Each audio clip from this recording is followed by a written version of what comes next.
Well, they had to know who the value plays were on the Denver Nuggets in place of Nikola Jokic. So anyway, I am happy that we got you here on stage, and it is actually there were people who didn't think were actually. Well, that's fine. That's fine.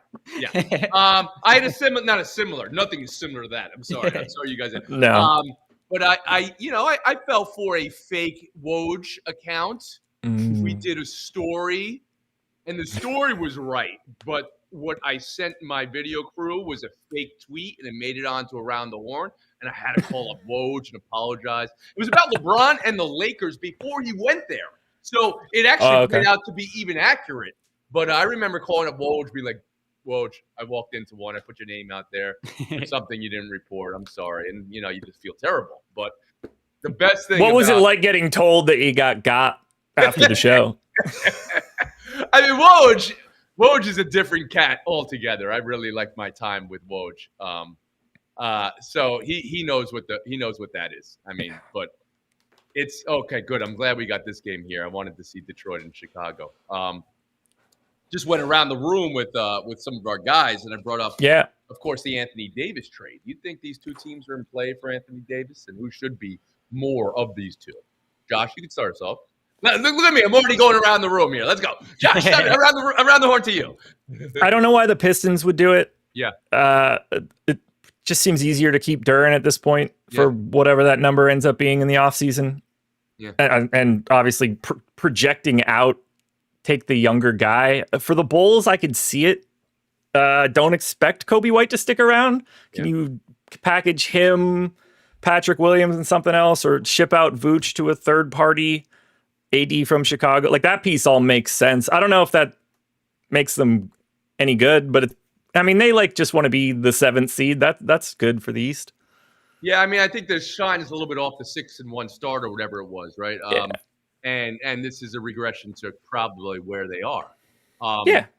Well, right. Go ahead. Let answer it first, and then I'll give you my non-professional at this point take. Sure. So. I do not think any trades for Anthony Davis are going to go well, which screams a Bulls move to me. I don't think his don't sell the king short. I don't think his health is going to hold up, which also obviously is the irony of the whole Mavericks trade, because they traded away Luka because, at least from what we know, part of the reason is they were concerned about his long-term durability, his ability to stay healthy. So then who do you trade him for? The notoriously healthy player in Anthony Davis. I mean, it's just part of the comedy of errors. He's played in, 12 games as a Maverick or something like that? I presume he will not play another game as a Dallas Maverick, by the way. He doesn't fit their timeline. His trade value has very high risk of going down if he ends up returning for them. Absolutely. So I think it's going to be one of these middling teams that overplay for Anthony Davis, thinking this is their only opportunity to land a player of his caliber. That's what I think ends up happening. Right. Where Detroit is now in the standings, though, ahead of schedule would be a way we would describe it, right? And the conference being a little bit more wide open with Boston out of the play a little bit with Tatum. Is there any world where they don't have to part with, of course, Cunningham, Thompson, and Durant, where they could swing that? If everybody has the same opinion, Anthony Davis is now not reliable. Maybe he's not in the shape he needs to be in, and you get him at a bargain basement price.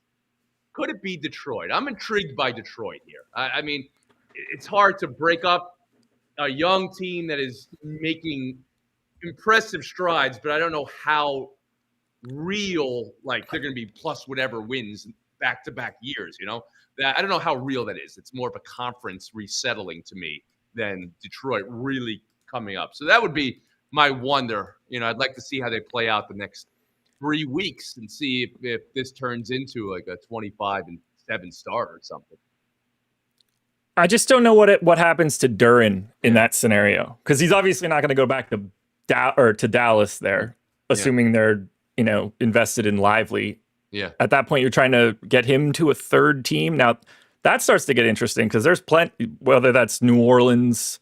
I mean, Charlotte probably likes Kalkbrenner at this point, but there's some spots where you could reallocate Duren. But like, what's Duren's value right now relative to AD? What can they?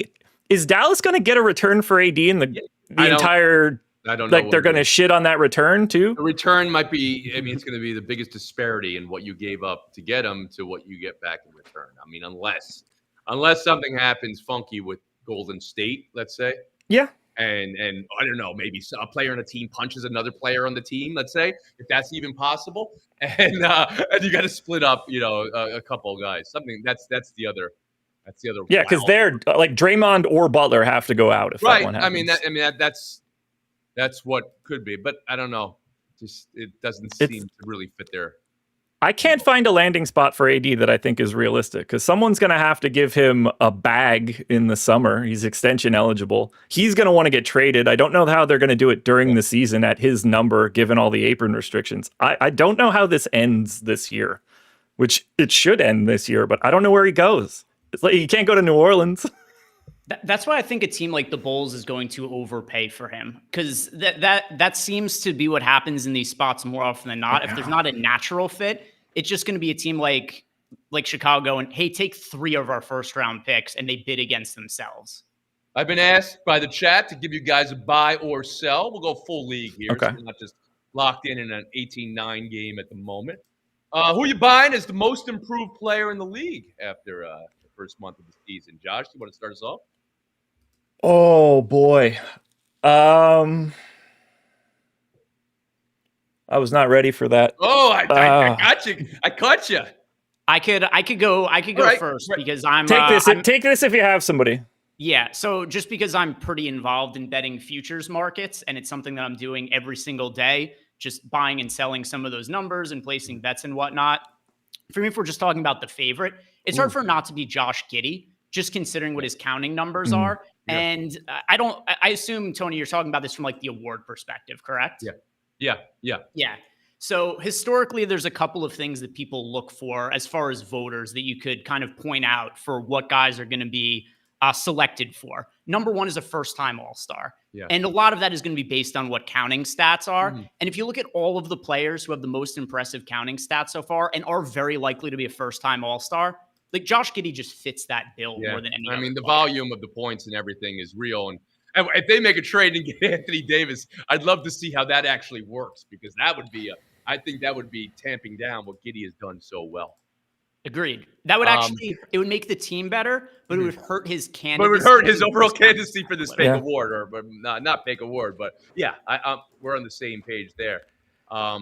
It's got to be Denny for me. I was just talking this up in the other room because we went on the international roster, but I mean, I'm in love with everything Denny is showing us. And then Milwaukee's Ryan Rollins, he's had a little bit of a jump this year too. You guys don't have my guy yet. Oh yeah, who do you got? Give it to me. The rate that this is going, is it not Austin Reeves? Is he like one of the 10 best offensive players in the game right now? He averages 30 for a game by the end of the season. Yeah, I mean that's I don't know. He is 9th in offensive EPM right now as a projection. That's up like plus 1.5 since this time last year. Mm-hmm. I don't know if he's going to be able to show it in the same way once LeBron gets back, or that it makes it look more valuable because there's more talent there. But I think that's also the same thing. He's not going to be able to show it the same way when LeBron gets back. No, I mean, I think the Lakers at 8-3 exceeding expectations. And Marcus Smart, more gas in the tank than maybe I think some thought when that happened this summer. And then of course Reeves, all right, let's go one more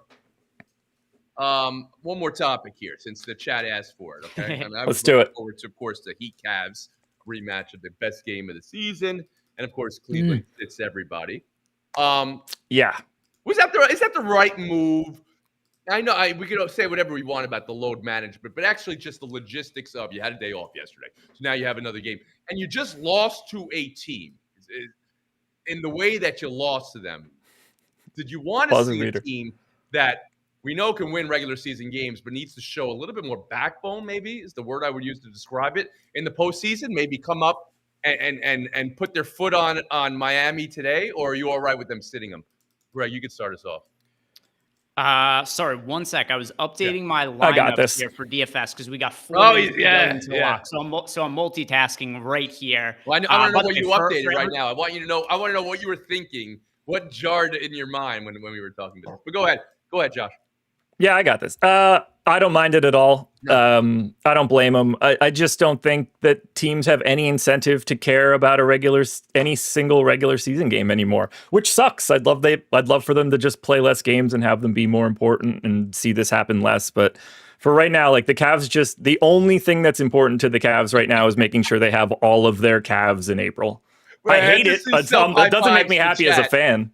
Self-high fives in the chat would say someone who was from ESPN hyping up the Lakers. What a shocker. Come on, man. That was not what was happening there, but we can acknowledge that they're 8-3 to start the year. I didn't even bring up Austin Reeves. Someone else did. Yeah, that one's all me. I hate the Lakers. That's not my bag. All right, go ahead.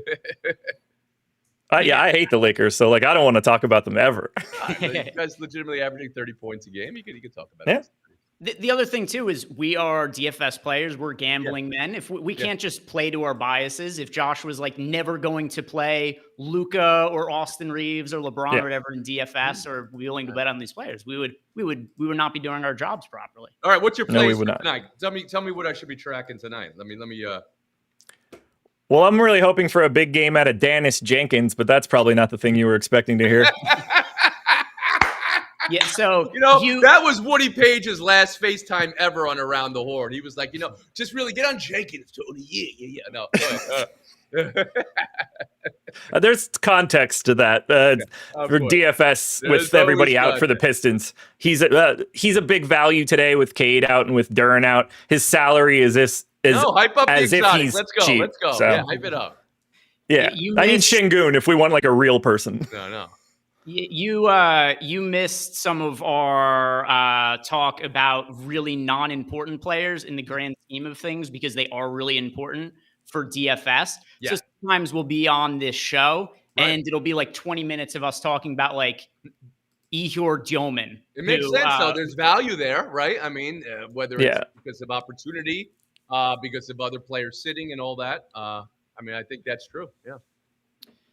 Let's see. So I've got all my stuff updated for today. In terms of Same. the guys who have already locked, Josh and I are going to be rooting for Dennis Jenkins. We're on the opposite side. I'm big on Paul Reed today. Josh is on the opposite side of Paul Reed. I think I could probably already start taking a victory lap on that one because Paul Reed, early going, Josh. He has 16 fantasy points last I looked. There you go.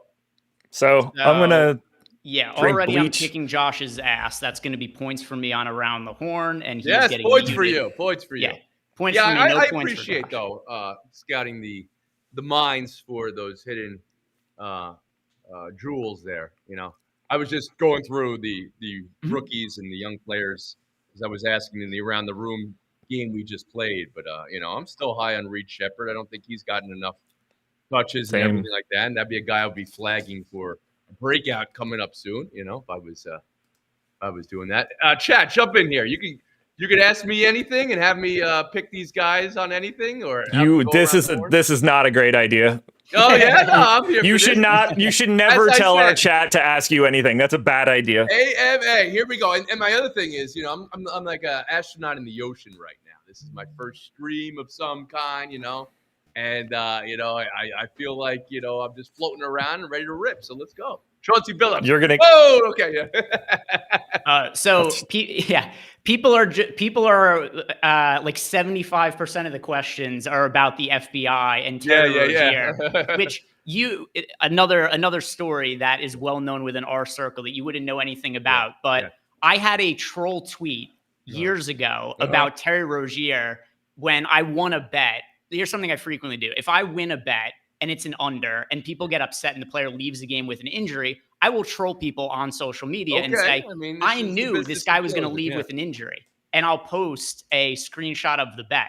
I had an old one of Terry Rozier from the day that it was reported that he pulled out of the game with the injury to rig the game. Wow. So a lot of people believe that I'm involved in rigging NBA games. So that's why people bring up Terry Rozier and wanting to. Well, I'll be sure to get your information and send it to my friend Pablo Torre. How about that? I would call Pablo right now, actually. But he's doing his own live stream with something else, which is may or may not be about the FBI and gambling. So he probably doesn't even. I doubt I'm really on his radar. Well, but He does follow me on Twitter, and Yeah, I'm no, almost his radar positive it's because is he thinks I was a person of War interest in submarine terror level radar, sonar. Yeah. My man Pablo.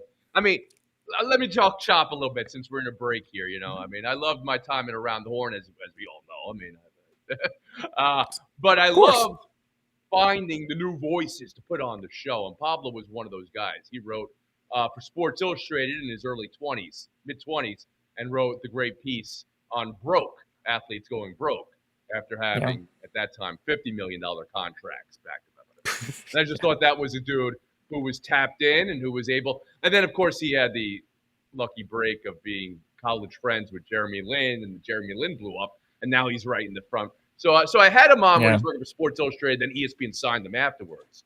But that dude's radar, he's watching you guys. He's knowing what you guys are talking about, and yeah, he's tracking your tweets to see if anything played out in this investigation.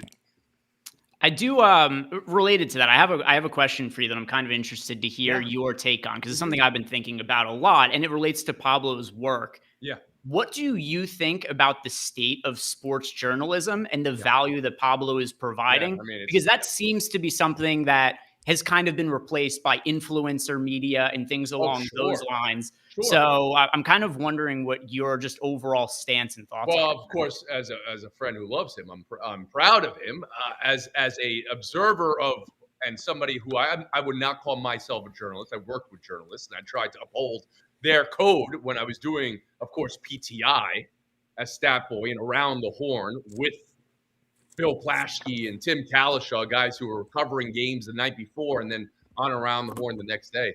I mean, the state of sports journalism now is getting closer to being a protectorate or a district that is not one of the 50 states, because the first 50 states are influencer and newsbreakers, which recently has got noticed as maybe that's not the right word, and this is not in any way bemoaning someone's path to reporting news and reporting information coming from teams, but that maybe is what has been prioritized by ESPN and Fox and Yahoo, who can get the news first. Where as a consumer and a fan of sports, I never ever thought to look at a timestamp on when news came out. I know we can laugh and be amazed the Shams tweet for Doncic, but outside of that, I don't know if I need to know who had it first. And I say that with respect to everybody who's working very hard for that. And Adrian Wojnarowski, who I had mentioned before, who's literally taking those calls and can't go to the his wedding night or whatever it was. The story. I think it is very important that somebody be doing it, and the Jeremy Schaps and Finn Ruwadas and the Pablo Torre.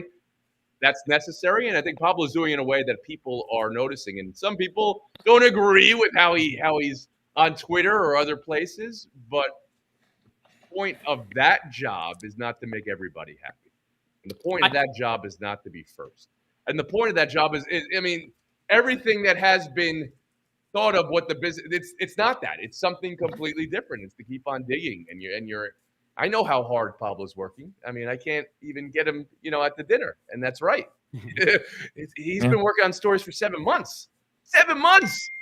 I loved Around the Horn. I wake up every day fully charged. I'd watch games all night. I'd write the show, do it again the next day. And when I hit send, it was gone forever. Or, when I threw the paper toss, it was gone forever. Yeah. That's not what investigative journalism is.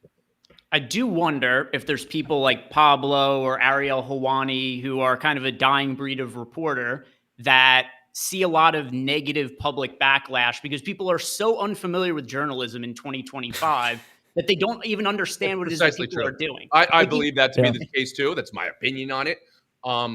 There has been an evolution. I'm not saying Pablo is what named the great investigative journalists of sports, from time immemorial, Shirley Povich going back many, many years.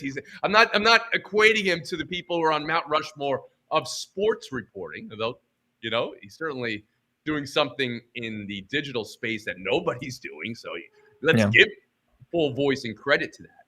But there's been an evolution of what that is. It has to be more micro now. It's not exactly Woodward and Birdstein it's something different. But we are in a different world.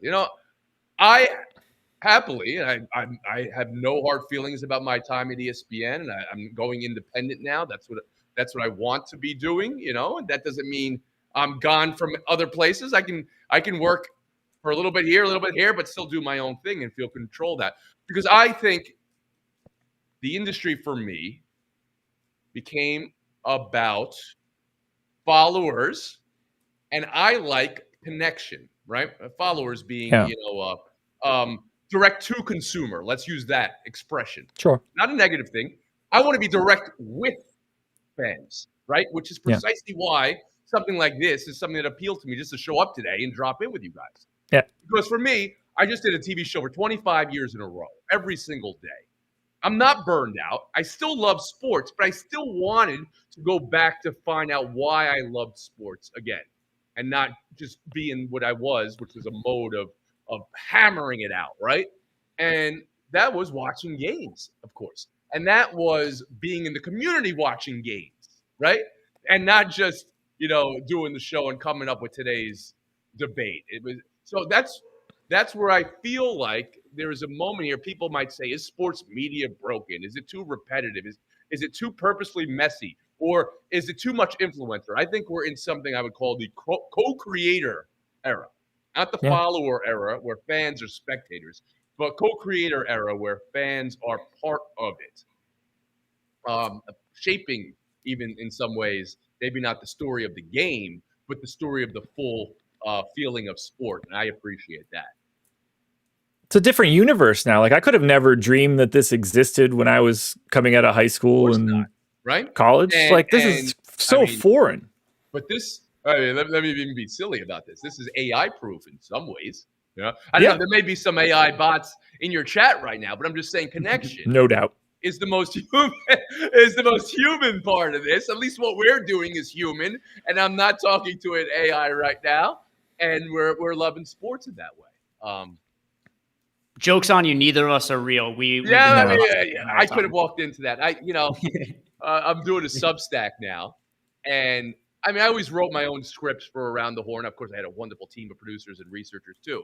But I started as a researcher. I started as a stat boy on PTI. This is now going back 20 years ago. I don't know how old you guys are. And once a stat boy, always a stat boy. Call me stat boy. I love that part of it. But I'm comfortable going out and finding my own story and researching it and then writing it up. But half of my research now is this AI or not.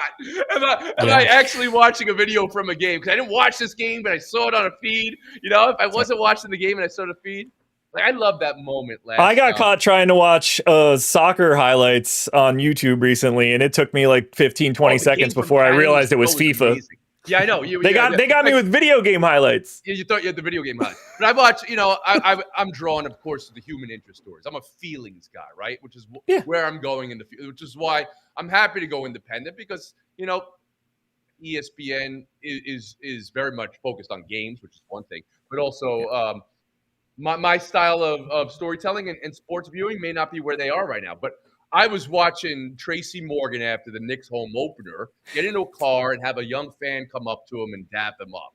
And Tracy said something that I thought was beautiful and right in my wheelhouse. I'm a dad of 3 kids, He's like, look at that. He was like, I'm going to get you pregnant. No, it wasn't exactly that. But it's an incredible evolution of that joke because now he's like, is that your pops? Is that your dad? He did DNA Daddy from Maury Povich. Is that your pops right there? And he said, love that man up. You'll never know how that man loves you until you have your own kid. And I was like, this is amazing. This is amazing. And I'm writing up a Substack. And then I'm like, wait a second. This could be AI. This could be somebody in the background doing but it was legitimately true. So I love Tracy Morgan. I love that moment. He's the man. I know this is DFS and I don't bet. I don't, guys. I don't want to put myself out there as somebody who's not, and I would never want anyone taking my picks. Oh, you said Reed Shepherd's going to have a breakout game. Bet my life on Reed Shepherd. Don't do that. But I'm just saying, I love those moments as well from sports. Those are the stories of myself. Sure. So where are we now? We got a 13-point game here. And I don't think I'm anywhere good. That's for sure. So for reference, Tony, the Reed Shepherd or not the Reed Shepherd, sorry, the Paul Reed back and forth that Josh had earlier is actually probably like the most important thing going on the entire slate, because Paul Reed, very popular for the DFS slate. And depending how the rest of the game goes, at least as of things look right now, it looks like you absolutely have to have Paul Reed on your DFS. Oh, I'm not sweating that yet. I still have Wemby and Alper and Şengün. If I can get comparable value out of a non-center, I'm fine. I'm not worried about that just yet. My two guys can hang 70 apiece. Yeah. I mean, I was Wemby. I mean, I'm not saying anything new here, but I believe in the year 3 jump, especially for the greats of the greats. And I've just been, still in awe and impressed and loving it. I'm going to get into your chat now. Oh, of course, the guy from ESPN loves, the big star. I mean, whatever. I'm just, I'm. Have you been in his presence at all physically? I have not. I've never interviewed him. I've never been in his presence. I tried to get to chess that day. He was playing. Nice. 15 blocks from my studio, but we had Woody Page went long that day, and that was yeah. I can't imagine. I haven't seen him yet in person, and I have to imagine that's a real weird experience. Well, I said something on TV 3 years ago that he would be bigger than Mbappe, as far as a global presence.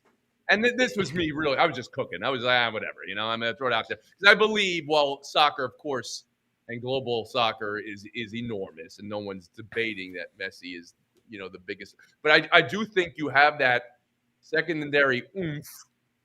Like, people wear Jordans to get married, and walk down the aisle, in Austria. Look, right? I mean, so there is something that you can do as a basketball player that can elevate you too. But if he does it in the NBA level and does what we think, and then France wins a gold medal, I think that at that point in time, he starts becoming insane, because he's permanently recognizable. He can't put on a trench coat and a hat. They're like, oh, who's this 7'6" dude? At least Mbappe can blend in.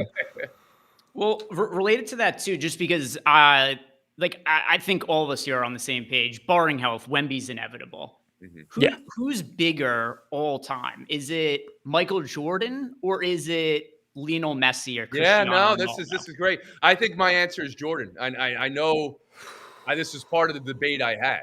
I'm not disputing Messi is the biggest thing in the world at this moment. But until you show me, again, high fashion, people wearing the Jordan label down the street in any part of the world, until you show me that, or until you show me anybody wearing stained wash jeans at any moment, because that was Jordan's look for all those years. I'm getting paged. I should go on the land. I'll go on the land. I got to go to Nick's film session, and then I'll check you out on the land. Who sent me that chat? That's fine. That's great. I'm here for people. Cavs have tipped out. Oh, Greg, here's a question for you. How much Vince Williams did you play? Not as much as I wanted to. Partially was because of a lot of lineup spots being taken, but even having him projected for mid-20s fantasy points, he showed up in under 10% of lineups for me, which was not what I wanted. But just out of curiosity, what was the number that you wanted? I wanted to have 20 to 30% of him. I just couldn't make it work. Apparently, I really wanted him then. I think part of it too is I had a lot of lineup spots taken up by Pistons players already. But yeah, I wanted him. He just didn't show up in as many lineups as I would have liked. I tried to maneuver it around. That was why when Tony asked me that question before, I was like, hey, one sec, just updated my lineups. I was trying to get to more Vince Williams, just couldn't make it happen in my lineups. Yeah, I got 45%. I killed you. No, I'm seeing some votes in the chat, by the way, for Messi over Jordan, which, I could hear an argument. I mean, get it into the chat. I can't hear people out there. I mean, I just don't. I mean, tell me, wearing the jersey, the Messi jersey, yeah, it's enormous. It's everything. And he's got South America. He's got Europe. I mean, that's huge. But again, I mean, I'm wearing Jordan socks right now. I mean, I didn't even want to, or was I expecting to? I'm not that guy, but they just are, I think Jordan transcended it. Yeah. We could put actual polls in chat, so I'm actually doing that right now. All right, let's go around the horn vote on. just Messi or Jordan. So you guys could vote on that and just let us know, who do you think overall is the more influential cultural person worldwide? Obviously, US, it's easy, but worldwide. If you think it's Ronaldo, just vote for Messi. That's sort of the same vote. I don't know how to separate those two guys. I always love these big picture conversations. We didn't do them as much on Around the Horn, but this is Wilbon and Kornheiser screaming in the newsroom at the top of their lungs. And it would always be like Ali versus Jordan and cultural significance, you know, and all these types of things. But I don't think anybody's touching. But nobody's getting the brand, the Jordan brand, the Jumpman logo like that. Small sample size, but the initial votes are like 75% for Jordan. Yeah, good. Wade Boggs. There we go. Oh, man. Messi just doesn't have, I mean, I have no concept of what if he has like international products that are like Jordan brand, but Jordan just became so synonymous with culture. Yeah. Everywhere. You were talking about him as a basketball player. I was just talking about him as a GM. I thought Jordan as a GM was bigger than Messi. Dude, he couldn't general manage a Burger King, man. He was terrible in the front office. Well, yeah, it is.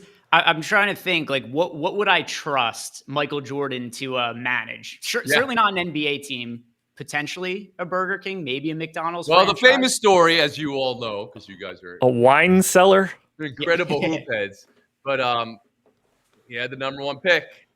And his idea to determine who was going to be the number one pick was to play one-on-one. And Kwame Brown won one-on-one over, Tyson Chandler that year. That's how the Wizards came to Kwame. There is so it was, without a doubt, it was a bad draft pick. I do think one thing that is worth noting from that draft, though, is short of them going off the board and going Pau Gasol first overall, whoever they picked was going to age poorly. Right. There was no transcendent player, as we have now said over and over again. But I don't Jordan in the front office. Jordan in the front office. I don't think he had the tools for it. He just put together like an ACC roster. Mm-hmm. Fellas, this has been real, and I've been reality. It's fun, man. What a ridiculous hack. This has been real. I've been reality. The TV person. Your new sign-off phrase for your next show. I know, right? Thank you, guys. This was fun, man. With a few other. I'll be at Knicks Film School. I'm going to go on the land. But I appreciate the DFS community here, guys, in the chat. Thank you very much. Retire and stay there. All right, I'll retire and stay there. What do you want from me? Okay. Now that's our chat. I can't retire. I mean, I'm a young man here. Okay, guys. Appreciate you guys. Really like your vibe and everything like that. So I hope your all your plays play out well today. Thank you for having me. I don't know what to do. I'll just wave or here. Watch. You try to click here. Let's time this out. All right, reality signing off. Here it is. Paper toss. Boom. Okay. Later, I was trying to get to it to just send you on your merry way as it hit, but I couldn't get there fast enough. All right, send me on my way. Thank you. I've got a spotlight. All right, let me see what I can Later on, man. Thanks for being here. That was fun. Yeah. Tony Reale, ladies and gentlemen. Yeah, people thought we were full of shit in the YouTube chat. Not the case. Not the case. Let's look at some updates. I know that Paul Reed started really well. Who else is playing? Jenkins. By the way, how owned did he end up being? How owned is Paul Reed? All right, let me download the CSV. I mean, I have it in front of me. I just didn't know if you knew off the top of your head. All right, he's 50, so I'm like half the field. I think I'm on the right side of that. As of now. Yeah, I mean, he's got 17 and a half in the first half right now. That's a fucking real good number. All right, who else is popular? Look, if I could get to more right now, I probably would. So. Yeah, understood. But I'm not super worried about it yet. If I just had other jerk-offs, it'd be different. But like if I can get Wemby or Şengün to go absolutely bananas, then I just have guard. Like, honestly, now the linchpin for me is if Vince Williams can equal Paul Reed. He's already in foul trouble and on the bench immediately. I don't know if you're fucking with me or that really did happen. I promise I am not. I promise I am not. Oh. Like, I am 100% telling you the truth.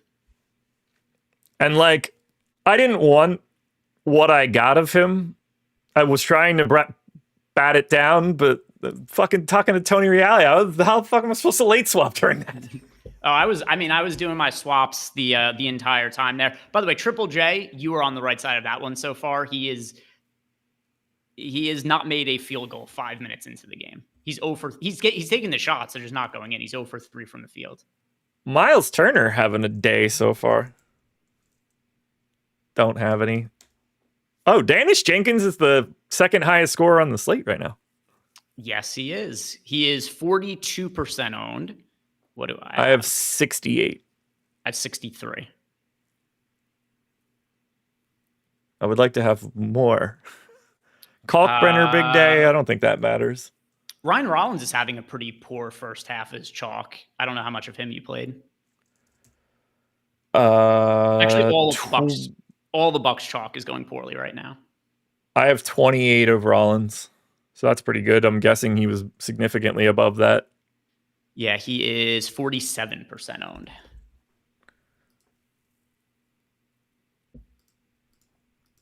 Wait, what was... Hold on. Okay, so Ryan Rollins, you're saying... Let me just... I have it in front of me. Oh, yeah, that's not going great. I mean, he'll be... How is Rollins doing poorly? Because it's not like he's having like a disaster of a game. It's just he's at 9 points, 3 rebounds, and an assist with a few minutes left in the half. Unless I've got his live projection right on his regular projection, which is not ideal, but expected. Kuzma, I've got trailing his pace. I mean, I guess that's just those two guys. Miles Turner is the one that's playing significantly better.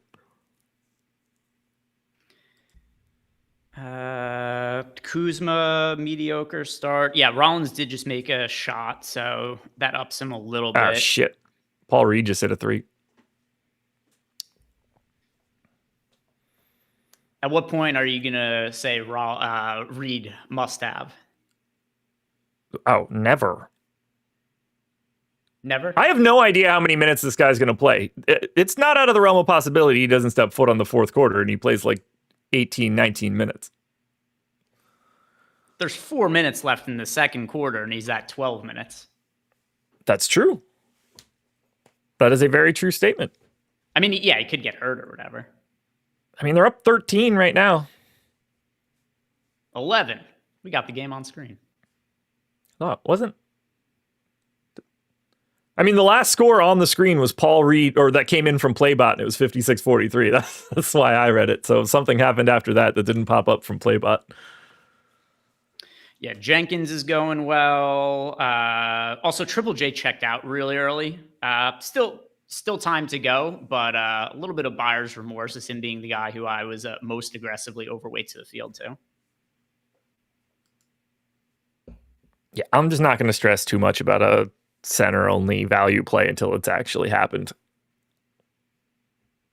What's the number that you had on him before for his odds or number that he had to be in the winning lineups? I didn't run anything. Okay. All right.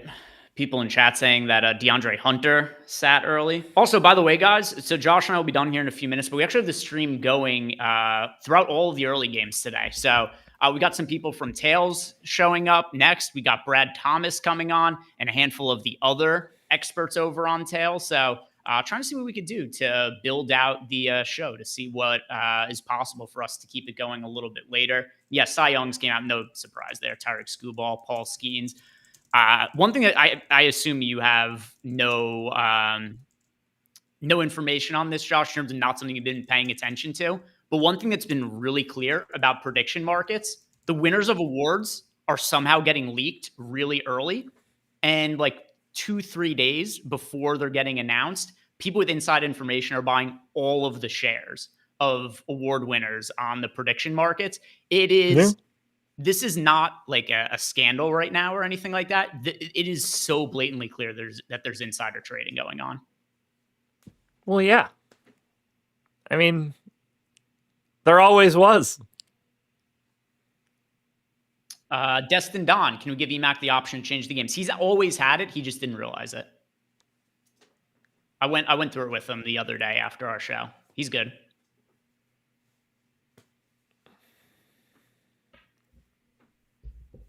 Yeah, that's not only is that never going to stop, but that has been going on forever. I couldn't be less surprised. It's the way it happens is really funny though, because like the manager of the year market, for instance, it was trading at, it was like 90% for Schneider to win and 10% for Steven Vogt to win. Now, with that said, I think it was because a lot of the recreational people that are buying shares on the prediction markets didn't realize that the playoffs didn't come into account for the regular season awards. So what happened is, as you got close to the World Series, everybody was buying shares of John Schneider to win. I was actually buying the opposite side just because it didn't really make a lot of sense to me.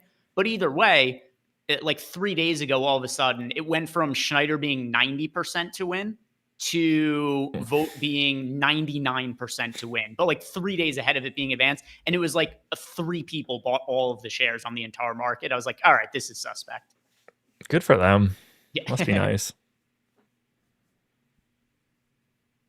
I need to fucking start knowing more people. The playoffs don't factor in. The prediction most people. Markets, yeah, a lot of people. Also, the prediction markets are like, there's all different things you could buy shares of. There's things like called mention markets where you could buy and sell shares of what announcers are going to say during games. The games are over and people still argue in the comments about what they did or didn't say when the events already happened. And people, like, the events have already ended and people are still trading shares of stuff. So a lot of people don't know that that the playoffs aren't included in regular season awards.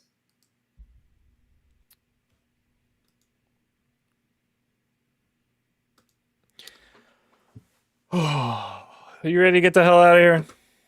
A couple more minutes. We'll give. I just want to make sure that we get Brad on. Oh yeah, I didn't mean it immediately. Just that was more of like starting to play the walk off music type stuff. Yeah. We'll hop out in a minute. Time for dinner for myself. Who's coming in? You know. Sorry, what was that? Who's coming in? Do you know who's up next? So I know Brad Thomas is. I don't know who else because he's hosting, but I don't know what order the other people from Tails are coming in. So we'll just say surprise. We'll call it a surprise for now. Perfect. All right. Who else are the? Oh, but Jenkins is up to 30 fantasy points now. Yeah, that part's looking great. Yes.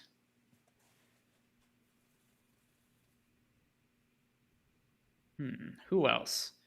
Yeah, he's leading the slate by a ton in terms of scoring. Duncan Robinson, the stealth player from the Pistons. Duncan Robinson has 17 real life points in the first half. I'm assuming and nothing else. Correct. Well, threes.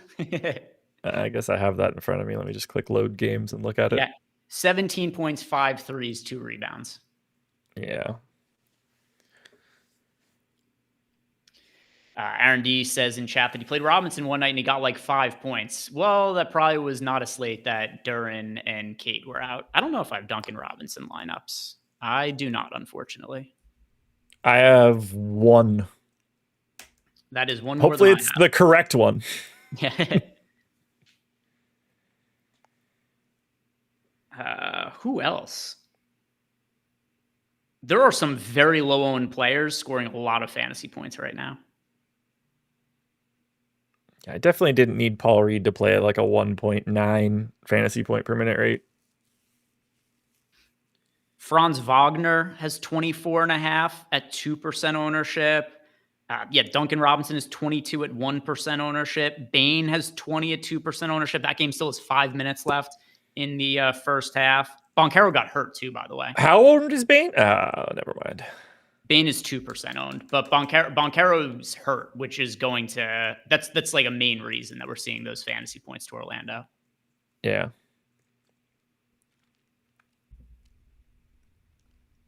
Tolu Smith has 5 less fantasy points than Paul Reed right now. That's what I'm trying to say here. Paul Reed might play 5 minutes in the third quarter and then never come back out here again. What the fuck just happened here? I was adding Brad to the stage. It looks like his camera is. It looks like he's an envelope. There it is. There we go. Can you guys see me? Yeah. All good now. Yeah. So I don't know if that was like intentionally set as your avatar, but it was just an envelope. So it looked like we added a piece of paper to the stream. But yeah, you're good now. Everybody can see and hear you. What up? What's going on, dude? What up? I'm trying to figure out if I have the access to add people when I'll check right now to make sure. This will take me 5 seconds. And this is how the porn comes. Yeah. Been down this road before. It's after hours, you know. It's still startling. Yeah, Brad. I assume Brad doesn't know that story, but we also just told it 20 minutes ago. That's true. All right, let's see. I didn't expect that the first experience meeting Tony Reale would be you telling him about gay porn, but here we are. I had an idea because I thought about whether I should tell him that story or not for a good portion of the day. I mean, you had to. It's we had to use our closing bits. All right, Brad, I gave you you full control over everything, so you can do whatever you want when we leave here in a second. If you want to put porn on the screen, well, actually, you can't do that, but you would be able to. You would be able to. You have all the ability to do everything. So you could change all the games now. You can invite people on stage, kick them off stage, and make sure you have all that access. You should be good. All right, cool. We'll figure this out. Let's see. Oh, this is cool. This is actually really sick. Yeah, so if you want to change the game, because this one's about to go to halftime, can you see the game on screen, by the way? I can, yeah. Okay, cool. So where it says live TV, press that, and then you press the plus over live TV, and you could add as many games to this as you want. So kind of like a TV channel selection. And then whenever there's a game you want to swap to, you just press that game, and it'll flip over to that. Word, that's perfect. Whoa, did I switch that? I didn't mean to. No, I did. I did, just as like an example. I was like, someone's going to miss the buzzer beater and be pissed at me. All good. It was an air ball. It was an air ball. Yeah, yo, what's up? Hey, listen, I can introduce myself, guys, just because I like to talk a lot. For anybody who doesn't know, my name is Brad Thomas. I'm on X at Mr. Brad Thomas, and my Tails is Gamblers Guild. Dude, I'm excited to talk to all you guys. I love sports betting. I don't really play much DFS, so we'll probably talk sports betting this whole time. I know there's going to be a lot of people who are in the chat that are going to want to know some golf picks too. And what's kind of funny is I've had at least 5 people message me so far and be like, yo, what's your first round leader bets?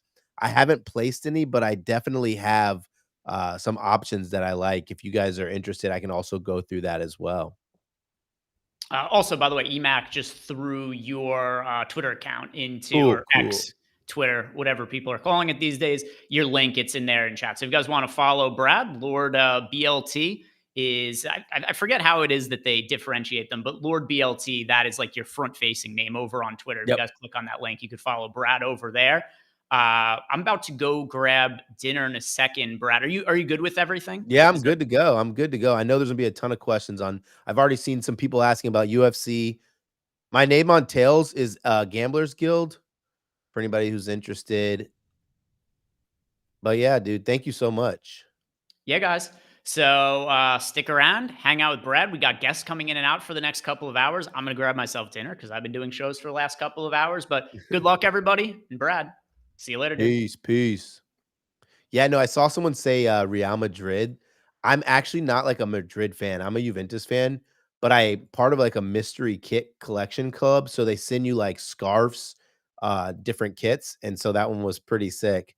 I got the Madrid one there. And it's actually funny because there's a Inter Milan one back there that I I don't like Inter Milan, but I put that one up there when they're in the Champions League finals. I went and bought an Inter Milan kit, and they ended up losing me money, so I was pretty bummed about that. But dudes and chicks, let's talk about the Bermuda Championship, because you know what's funny about this golf course and about this tournament is, like, I kind of hate it. I just feel like a tournament that has so much randomness, right? Like a tournament that is basically predicated on what the weather does. It's You can get really screwed. Like, you can have a guy playing really well, and then they just get a bad hour break while maybe they're ending their round, and someone is only on like the 10th tee, so they get an extra 5 or 6 holes of really good weather. But I definitely handicapped this one. If anybody's ever interested in getting my bets, like outside of tails, but also like reading my articles, you can go on pgatour.com. I post a betting preview every week where at least it has at least two of my bets. And then I do at least one article a week in play. Sometimes I do three, really kinds of depends on what my schedule looks like and what the tournament is. But yeah, this is a full PGA event. We have two more left to the PGA Tour season. And then we'll have the Hero, which is a smaller field. Then, we'll kind of relax until we get to the RSM. But if you have any questions in here about the tournament, I'll go ahead and answer those. But I'll just kind of go through some of my card right here. I'll give you guys a few bets that I like and talk about why I like them, right? I my first bet that I'll go with, and this is gonna sound absolutely nutty. I have no data, no stats pulled up, so maybe I should get a little bit so I'm not talking out of the side of my neck. But I thought Francesco Molinari at 200 to 1 was a ridiculous price. And for anybody who is not familiar with how I bet, I'm not overly concerned about finding the winner. I win a fair amount, probably like going on an average of like 10 or 8 per year, which is a really good number. But for me, I want to get a guy to the dance floor that gives me opportunities if they're in the final round to have that Sunday sweat, or where I can post out some lives. So that's how I kind of position my long shots. Is I want guys who are going to be able to at least get to that final group. I don't care if they're not closers or not, right? Uh Idrea, we're gonna talk about basketball too, but I know a lot of people know me for golf, so I'm definitely gonna give out some golf picks, right? But yeah, definitely went with Francesco Molinari. Excuse me, what I say? Francisco Molinari. He's 200 to 1. He's been playing some good golf and basically playing at courses that haven't been, I'm gonna put it in here, Molinari, haven't been really like a super great fit for him, right? Now he's playing at a course where you don't need to be crazy long off the tee, and you just really want to be good with wedges and putt well. As he, I think as he gets older in age, this is a guy who's battling toe to toe with Tiger Woods back in the day, right? As he gets older in age, he's gonna be a lot like uh he's 200 to 1 on DK to win. Even offshore, Francesco Molinari, even on offshore, you can get him 150 to 1 still to win. I'm looking at it right now. I literally just locked in a couple hours ago, but um, it just wants someone who's going to be able to, hit wedges up and putt well, and that's exactly what Molinari does. So I think like the real value on him is definitely not the outright, but imagine just taking a guy to finish top 40, top 20, or you take him in the each way and he wins the tournament and you're just missing out. But there's a ton of value on his placement. I didn't see a good weather edge, right? And for anybody someone asked, is there a weather edge for tomorrow? I didn't see a strong one, but I will say this: the course, when these guys are teeing off, it's saying like 71, but we know that early morning, well, I have the stage muted. Okay, hold on, let me see. I They just handed me the reins, so I don't know how to unmute the stage, but I can figure that out. Um, Stage menu, requests. It says allow others to request the stage. I have to mute the stage. Okay, I don't know what you're talking about. Anyways, I'll get back to what I was saying. It's gonna be cold in the morning, right? Ball's not gonna. Yeah, I think I'm getting trolls. Ball's not gonna fly as far. I like PM guys when the weather kind of gets a little bit warmer and the course is going to be a little bit more receptive. I think it's going to be fairly receptive throughout the day. And by receptive, I just mean the conditions of the ground. It's going to be windy. It's on the coast, so it's still going to have some moisture on it. But let's just talk about first round leader, right? I haven't even looked at the prices, so that's what I'm actually really excited for because I have a couple guys that are circled on my list as first round guys, and I want to see if their prices kind of coordinate to what I was thinking about. All right, here we go. First round leader. I'm gonna read off some of the favorites. Rico Hoey, 33 to 1. Nico Echeverria, 35. Thor Bjorn Olsen, 35 to 1. Eric Cole, 40, as well as Patrick Rogers, Matt Wallace, Sam Stevens, Matty Schmid, Brennan Kuchar. Wow, this list is long of a guys to 40, all the way down to Kevin Yu. What my estimation is that a lot of the 40 to ones are just protective, right? Like first round leaders used to be you can hit guys that were 100, 200 to 1 frequently, and that was more in like the live days. But I think for my first round leader, like a guy who I think has an absolute smoking chance to just go scorching low in the first round, really good course fit. I actually prefer him first round over anywhere else, and that's Eric Cole, 40 to 1. It sounds like a really low price, but we think about Eric Cole, and we even bring it back to when he was playing on Bermuda during the Florida Swing. He was such a great first round guy, and 12 games. Hey, I dare you. Yo, check this out. I'm gonna handle this right here. Like, right? I gave out 175 to 1 last week for free on X, first round leader. Week before that, what did we give out? A 60 to 1 for free on Twitter. I'm trying to get you guys paid, but if you don't want to be paid, I mean, what do you want me to do? You want me to talk about basketball that's minus 110? You know, give you guys a minus 110 line. We get excited, but I'm going to get back to the first round leader and then we could talk about basketball. All right. But yeah, Eric Cole, great putter, a great putter on Bermuda grass, 40 to 1, really good price. Um, you know, another price that I was really kind of excited about. I wish it was a little bit longer, but I took Ben Coles at what I take him at. I took him at 100 to 1 to win. I'm taking him 70 to 1 for first round leader. I think he has the opportunity to go scorching low. He's a guy who I think is a streak putter or a spike putter, which basically means if I suck at PJ, which basically means he doesn't need to be good all the time, right? All he has to do is have those spike rounds and go low. First round, that's kind of where you want him to be. I thought Adam Svensson was a solid price. He's another guy who can have a spike round. I did not bet him, and I probably won't. Here, I'll slow this down. Eric Cole, Aaron, that's Eric Cole. And Ben Coles. Wow. Cole and Cole. Coles. It's spelled Kohles.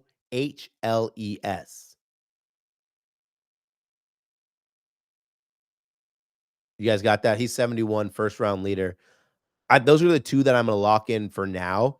And I think those are the two that have probably the most value on the board, right? Like because if you look at the board, there's a lot of guys at the top of the board who just don't putt well enough, and their prices are pretty bad. So I that's kind of where I'm going. Any questions? I want to answer some questions. Yo, thanks, Rich. Listen, I have the honor of betting on golf and being good at it and making a ton of money, and I love talking about it too. So if anybody has any questions, I'll answer some. Let's talk about matchups. We'll do some quick matchups. I did for anybody who was wondering about basketball, because I know there's a ton of people asking about basketball. I did take the Bulls live. I think 8.5 is a good number. Basically, that first half couldn't have went worse for the Bulls, right? A lot of fouls, a lot of second chance points given up. I believe they were outshot like 52% to 62%. So a good bounce back there, but I don't really care too much about live betting that game outside of that. Taylor Moore, I have a really big problem with Taylor Moore, right? Anytime I bet Taylor Moore, He has the absolute worst possible round of his life, and I don't bet him often. I saw someone say Vic Perez. Now, Vic Perez is really interesting because I took Perez at, oh my gosh, I think I took him at 50 to 1. Listen, this guy who can win, he wins overseas, he wins international, which I think is people forget that is not replicating to the PGA Tour yet. But if you like Vic Perez, I think a really good bet. And I didn't post this in Discord yet. So you guys are getting this one kind of for free. But like before anybody else, I'm gonna lock it in before I go to bed tonight. But the best Vic Perez bet is top Frenchman. It's plus 110. Right? Like, in the field that he's playing against, the field is not very great. Like, I think Pavone is a guy who can definitely go out there and scare some people, right? Matthew Pavone at plus 340. Antoine Rosner's fine, but they're not playing at the level that Vic Perez is. I'm pulling up my model right now so I can give you guys exact data. And those who don't know, I do model. I bet through golf modeling. I have a ton of knowledge, but I just think the best way to capitalize is to find the market inefficiencies based on what your model says. All right, here we go. Vic Perez. So I'll go deeper on Vic Perez as well. I didn't go like too crazy on strokes gains off the tee, right? Everyone knows this is the shortest par 71 on tour. There's not a par 71 that's shorter than this, which means you don't need to be long. There is, yeah, you can bet top Frenchman. You can literally bet top every region as long as there's golfers in it. But there's still a little bit of wanting to be in the fairway. It's only going to be 2-inch rough, which is not long at all. But I did put that in my model for about, like, I think I did like 8%. I did even less. I did 5%. But where Vic Perez really gets some of his added benefit, everyone knows number one, putting on Bermuda, right? Putting on Bermuda, he's top 15, which I think at this golf course, if you look at all the past champions, 90% of them, 90% of the six, so it'd probably be closer to 80% are good putters, really good putters. And the others had pretty good spike rounds putting. Remember, there's no shot link data either. So some of this is kind of anecdotal and, we're watching it with our eye as opposed to getting the data. But yeah, that bet is definitely on DK, right? Go over to DK. It's probably in top nationality or top region, and you can find it on FanDuel as well. But back to Victor Perez, he also gets a benefit. You see, most of the par fours on this course are under 450 yards. So you think you want a guy who's going to be elite from 350 to 400, and then another bucket of 400 to 450 yards. He downgrades a little bit in that bucket of 350 to 400, but there's not many better than him in 400 to 450. And then we get a little added boost of, if this course in the wind dies down, it's basically defenseless. We get the benefit of, he's a really, really freaking good birdie maker. I was projecting the winning score being closer to 20 under, but if the forecast dies down a little, we could see it spike to 23. And if it gets like that, you'd want a guy like Victor Perez. I thought his price at, what was he, 50 to 1 didn't make sense for the guy, like compared to the guys around him. Like, if you go down and you look at the board, he dropped down to 33 to 1. I wrote this article on Monday, so forgive me. But yeah, like, we'll even do 50 to 1. We'll do the 51 to market, and then I'll go down to the 31 market to talk about the guys around him. Like, when these odds came out, some of his competition was like Takumi Kanaya. I don't want to say guys who recently won. So we'll go Doug Gim, Chris Ventura. I thought that Vic Perez had more upside than a lot of those guys. Kanaya is going to be good. Kanaya's playing really good golf, but I'm a really big believer in Vic Perez. Let me pull up another guy that I gave out. You know what? I'm feeling generous. I'm just going to go over a lot of my card. Because this is fun. All right. I know I didn't bet this guy to win outright, and I don't care if it bites me in the butt. I bet him first round leader 2 weeks ago. He won. So I'm going to roll some of that money over into Thorbjorn Olsen. to finish inside the top 20. Finished inside the top 10, right? And this price is like plus top 10 plus 200 plus, yeah, plus 200 plus 250 from the top 10, and then top 20 is plus 100. All this guy has done is play freaking lights out since the Pro Core Championship. He's finished top 20, and we can even go further than the Pro Core Championship. He's finished top 20 in 1, 2, 3, 4, 5, 6 of his last 7 tournaments. And he's done it with a mix of all around game. He's been great off the tee. He's been great on approach. And what is interesting about his game, he's normally a really good putter. Thorbjorn Olsen. I could type all of these in the chat to help everyone out too. Let's see if this worked. Nope. I almost just sent over my article. I'm writing an article on the NBA Cup. I'll talk about that later, though. I'm writing an article on NBA Cup with some futures that I thought were pretty good. There we go. Thorbjorn Olsen, top 10 is like around plus 250, and top 20 is plus 100. But what I like about him, more so than just how he's playing, is sometimes when you see golfers that are struggling to putt, their game's not correlating on the rest of the course. And he's been a guy who can putt well, but when his putter has kind of lost him, he's still finding ways to contend. I think that if he putted a little bit better at the Worldwide Technology Championship, he would have been live to win. That week, of course, he was like 35 or 40 to 1 versus 22 to 1, which is a drastic difference. Something that I don't want to get I don't want to get into the weeds of a guy who basically drops their price by half to win. Although it did happen for Russell Henley at Bay Hill. If anybody remembers, Russell Henley was like 25 to 1 the week before Bay Hill. I bet him. I know a lot of people bet him.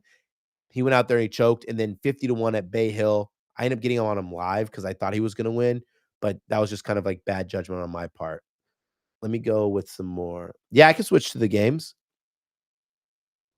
Should we live bet this game again? Was it a 10-point game now? I already have 6.5, and I got in a bad spot, but Bulls went on an 8-2 run. That's incredible. I took Kevin Hueter 2 threes when all the news started to come out, and like all the CLV that I got is just like for naught because it got to like minus, I don't know, minus 275. What he didn't make a 3 in that first half. He went over 3. What is he in the second half? I don't think he's taken one in the second half yet. He's played 13 minutes. He's in foul trouble early. -2 plus minus. All right, yeah, let me go back to talking about this tournament, and then I'll talk a little NBA Cup as well after I get through my bets. Let's see. What else did I take for this tournament? Oh my god. Yeah, I forgot about this. All right, listen. I am not a big Matt Kuchar fan. Like, there's a lot of people who are out there who love Matt Kuchar. And for anybody who doesn't know, I live in Florida. I played high school golf in Seminole County. Matt Kuchar's from Sanford, which is in Seminole County. So a lot of people like around me, they love Matt Kuchar. I had to bet him because if you want to talk about a perfect setup for someone who can go get birdies, it's Matt Kuchar because he doesn't have a ton of length off the tee. I mean, he's got to be 45, 46 years old now. He's hitting his driver. I mean, let me take a guess. Like, got to be 285. But if you look at all the golfers who've won here, at least 4 of the 6, they were averaging like 285, 290 off the tee. Matt Kuchar, same way. And when you look at his profile, you're like, wow, this guy's just been a loser off the tee time and time again. And it's not necessarily because he's not hitting the ball far. It's because everyone else is powering it past him, gaining more strokes off the tee than he is. So it's really hard to put up positive performance in the strokes gain category. But what Matt Kuchar has done time and time again, he's been a massive gainer on the greens. Gained 4, almost 5 strokes. Oh yeah. Gained 4 or 5 strokes at the Country Club of Jackson, gained another 7 at Procore, gained another 4 at the JDC, gained another 3 at Memorial, right? And a few of those courses that I named weren't like the short variety. So what did he do off the tee? Lost, lost, lost. But he still put on some pretty good performances at those events, right? Like you think about Country Club of Jackson, finished T18, Procore, which is at Silverado, T13, and JDC is a really good example of why I like him here. Not because I think it's a close correlation, but it's just another course that if you putt well and your putter's on, you can absolutely blister. He finished T5, and it was a round where that was where he gained 4.2 strokes. Yeah, he's super accurate. He should be playing every single drive out of the fairways here. The fairways aren't like massive. They're actually more on the narrow side for if you think about like a resort-ish style coastal course, but I think he should ball. I didn't quite take him in the placement market. I probably will just put a little bit, but he's another guy. He was 40 to 1, 35 to 1, where I just felt think about the guys that are around him. And it's not that he has a ton of win equity, but I just thought he had a better chance to win than some of the guys around him. So I took him pretty early. And then of course I've now gone Justin Lauer in back-to-back weeks. I took Justin Lauer to win, and I don't even want to sit in here and pretend that that he's still a good number because I'm pretty sure his number sucks. I got him 80 to 1. He's down to 45. So maybe just bet him first round leader. But Justin Lauer is a dude who balls at this course. And I was trying to kind of figure out like what about Justin Lauer makes him so freaking good at this course. I thought, and this is going to be just like strokes gained. I'm chill as hell, right? Strokes gained swag. For a lot of people don't know, but his first PGA Tour start as a rookie was at this course. And sometimes it's just that comfort of playing somewhere where, your dreams are realized. It all started that just really balls for you. At this tournament, he's only seen success. And for someone who is a lot like, I would say, like Matt Kuchar doesn't pound the ball off the tee, can roll the rock on Bermuda, it becomes a really good fit, especially when you think about especially when you think about like what he's done here. Like T5 was at 2024, T20 2 years ago, and then a T8 in 2022. Finished no worse than T20. So I know Eton just said there's someone should be joining me. Let me see. I don't see them yet, but if you're one of these people that wants to jump up and holler at me, we could definitely talk some ball. But any questions before I move on from the golf tournament? That's pretty much my card right now. I can go over some matchups that I like, but I haven't officially bet any, but there's some juicy ones in there. Oh my god, I see this question. Do I like Whaley? Yes, I do, but okay, I couldn't bet him and Kuchar in the 30s because I just felt both of their prices were getting closer to the egregious side, and I'm pretty sure that I didn't look at the top tip chart yet, and that's where they take all the handicappers and all the golf handicappers, they put them on a chart and see who's most tip. I'm pretty sure that he's gonna be on that list. He's a really good course fit, but I just yeah, he's been on a heat or two. No win equity for me. What's funny about Whaley too is I bet him. Oh man, I think that was 4 events ago at 70. I'm trying to pull up my notes here to see when I bet him. I bet him at like 70 to 1. Um, we need you on a live. Yeah, dude, I'm definitely down like to talk golf whenever anybody wants. I bet him 70 to 1 at was it? I might have been the Bay Current or it was oh no, I bet him 70 to 1 at 3M. I thought that was gonna be a really good fit for him, and then he just kept losing a ton of strokes off the tee. But, like, I think, like, the same thing goes with, like, him and Matt Kuchar is, like, he can he can play here and not lose strokes off the tee. Doesn't need about worry about pumping it. He can literally just go out there and fill the cup up. He might be a good first round leader option, honestly, if you think about it, because he tends to start pretty hot. Like I remember he started hot at the 3M, gained 1.89 strokes in the first round. Follow that up by gaining, this is to the field, gaining 2.4 strokes to the field in the first round. Um, he might have had been close to the share of the lead at Sanderson Farms, where he gained another. I think he gained 3 that first round at Sanderson. Yeah, he gained 3 at Sanderson. Bay Current, we're not gonna worry about that. And then Black Desert, he had a good opening round there too. I really wanted to bet him. I went as far as, and this is gonna, for anybody who doesn't know me, I do some sicko style crap. I went as far as betting him in a parlay with Barcelona women's in the Champions League over 2.5 first half goals. That leg didn't come through, and I didn't feel like I wanted to invest in him further. So yeah, Sam Stevens plays really good on easy courses. Sam Stevens is also a guy who I think is like one of the best spike candidates. Uh, like if you want to find someone in the field who spikes a lot, where you can go and be like, man, Sam Stevens just put up like an abysmal. We'll on a birdie course, like 1 under round. You can guarantee next round he's gonna go out there and put on a performance because he's a really good spike rounder.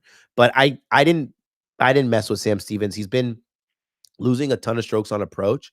I know that number is going to be drastically different when you literally have 75 and in, but I just need someone who's going to be killing it on approach this week. Jackson Suber. Okay. I am betting Jackson Suber. So basically how I set up my cards before I get into Jackson Suber, I want to kind of talk about. I don't always do the 7x rule. And more recently, I've taken the 7x rule and gone to 10x. So basically, for anybody who's wondering what that means is I need 10% return on my outrights or better and first round leaders, or are my cards too thin? I was doing before that I put a unit on every golfer, and then I had people who started following me that couldn't handle that kind of volume, which is totally fine. So I implemented the 7x rule. It's what a lot of professional golf bettors do. I thought it was totally cool, but Paulo Banchero won't return on his birthday. Bummer.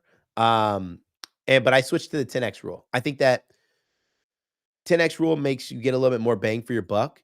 And that's like the bare minimum. If you do 13x, like if your return is 13x, 50x for your entire card, congratulations. But Jackson Suber, I think he's one of those guys who is, I don't want to say priced incorrectly, but he's priced more conservative than probably the upside that he has. And going to look at his price, last I checked, it was 80 to 1. It could be different. Jackson Suber. He better not have 100 to 1 or I'll bet it right now. I'm gonna bet him. I know I'm gonna talk myself. 50 to 1 on. Okay, listen, this is no disrespect on FanDuel. If they're a sponsor, I'm sorry, but like their odds suck sometimes on golf, especially their first round leader. I'm gonna pull up my shopping tool here because I'm not trusting that. All right, Jackson is you can still get an 80 on DK. He has a lot of potential, and I think he's playing some really good golf. If you like look at the last 2, especially the 2 that are considered birdie fest or where you can go low, top 15 at man, what do they call that tournament now? Bank of Utah. I hate how like these tournaments are switching names. And then a T11 last week at Worldwide. He's another guy who can bring a really freaking hot putter.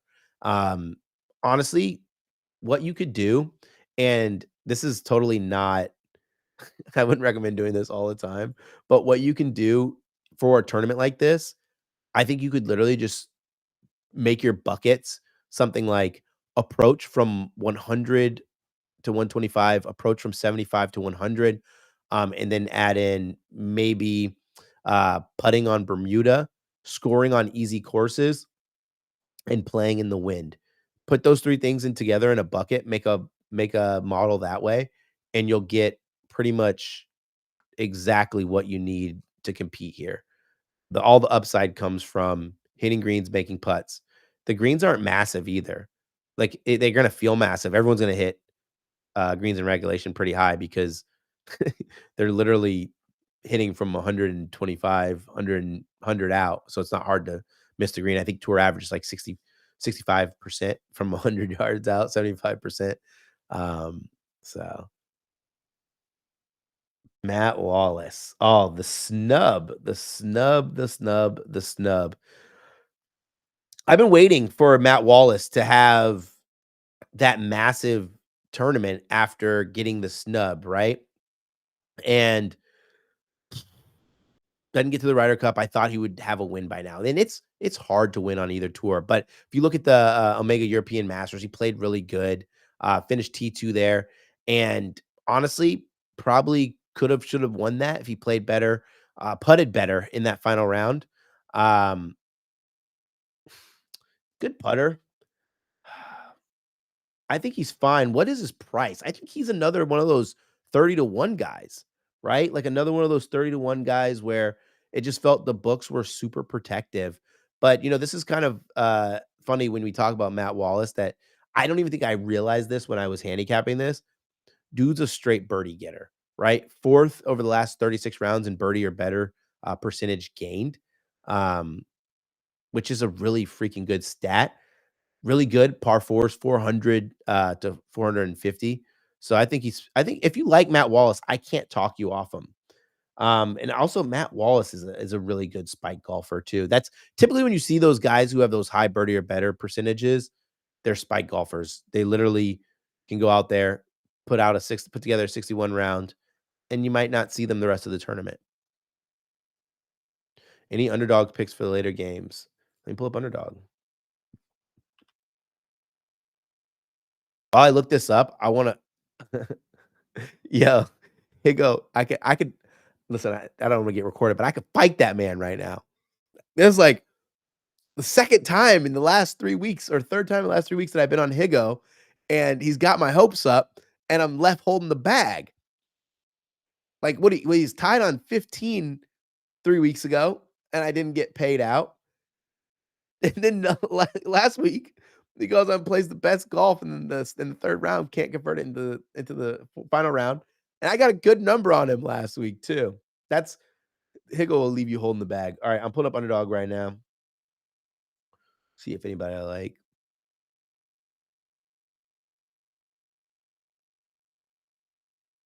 Magic are up 13. Let me get out of this live section. Dude, I almost took Magic plus 4.5 today. Thought that number started to get a little too big. All right, I'm scrolling down right now.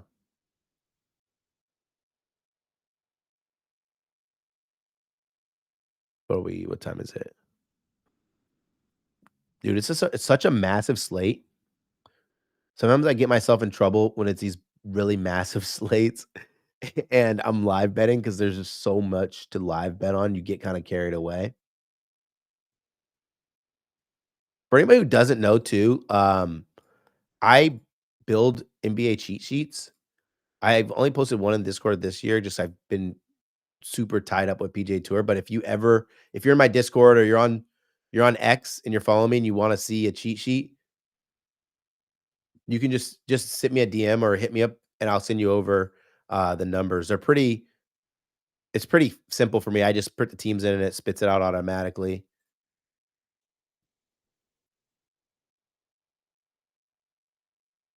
Let me see. Let's cook something up. You know what's kind of surprising that I know this is going to sound like gross, but if you want to be sicko, I think you can. Nah, not going to do that. I was going to say something ridiculous. about SGA, but I'm not poking the bear. I've done that too frequently where I poke the bear and then I'm left holding the bag. This line might be enticing. I took Russell Westbrook double, triple-double today. I think double-double was 10-1 this morning. Triple-double was oh man, it was a big price for me. I think it was like 35 or 40-1. Um, he's going for 1,000 assists, which I thought was pretty nice. He needs 9. And I've never known Russell Westbrook to just go kind of half half effort, right? If he goes for something, he goes for something. Just like when he was chasing the triple double history. He last game, 11 assists. So I think if you like the 7.5, you know what? I'm gonna build something and I'm gonna play it with you guys as well. So I'm gonna put Russell Westbrook over 7.5 assists. That's against Atlanta. And I just want to pull up Atlanta's numbers real quick just so I could talk about them. Boop, boop, boop, boop, boop. Atlanta allowing the second most assists to point guards, which is a pretty good number. And the actual number for that is Atlanta allowing 8.96 assists to opposing point guards so far this season. So I'll put in Russell Westbrook.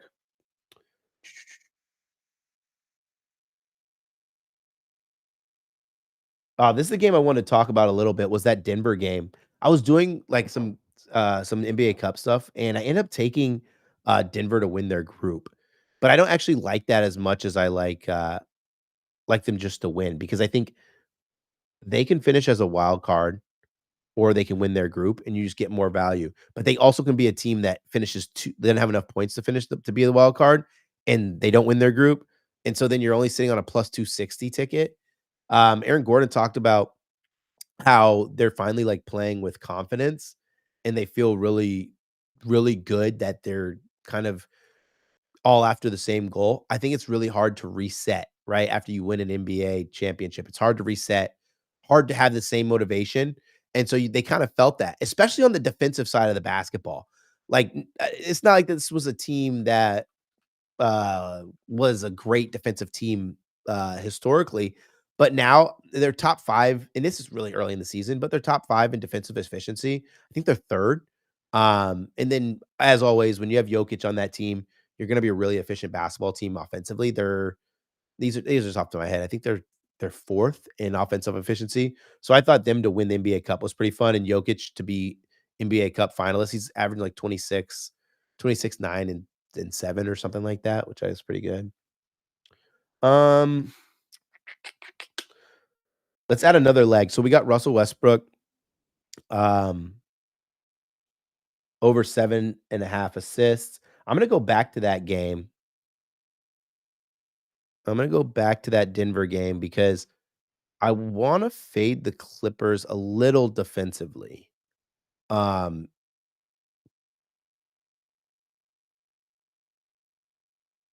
no Harden triple double, dude. Listen, Harden put his body and soul on that game. Last game, the Clippers are like really weird because they're gonna need massive efforts from their older players. And what I think is gonna happen is like it's gonna be, like Kawhi being out now, it's putting so much extra usage on James Harden, and he's not, young in the tooth. And then I think what's gonna happen, Kawhi's gonna get a little bit healthier. What is he missing? A few games, maybe a week or whatever. And then James Harden's gonna feel a little banged up from just having so much usage. Let's go. They already set James Harden's freaking assists to 9.5. That's um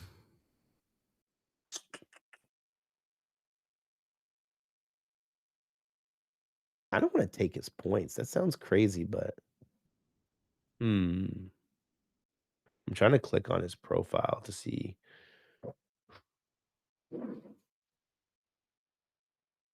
The problem with James Harden is like he can just pick a game to be a facilitator. I'm gonna go points, rebounds, assists. Let's see if I project him 23 points, 11 assists. That's 34. He would need 5. I kind of like his points, rebounds, and assists, but 40 is such a big number. We'll pivot off of him. I'm gonna go with Jokic. Oh, this is bad odds. I'm gonna go with Jokic over 9.5 assists. I like that one already. So it's James Harden, Jokic assists for now. What's the 10 o'clock game?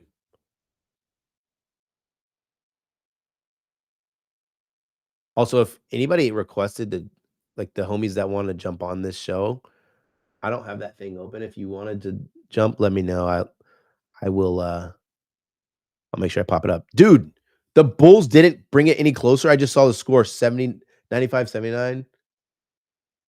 Yeah, Aaron, I'm making a underdog right now. They're down 16. Bet you Kevin Huter didn't get his threes either. And then let's go with how much we have. What time is it? That game already started. Did the Dallas game start? No, it didn't start.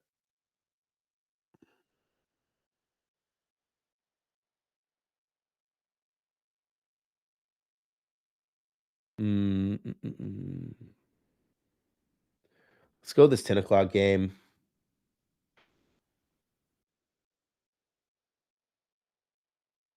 You know what a really good leg is? Should I do this?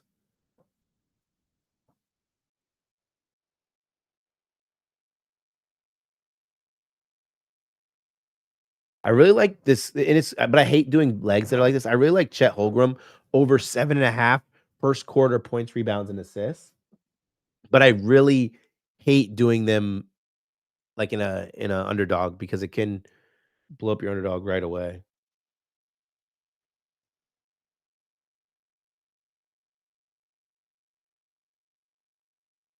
DeAndre Ayton versus Hartenstein. Hartenstein probably cooks Ayton. AJ Mitchell. All right. I'm gonna make this.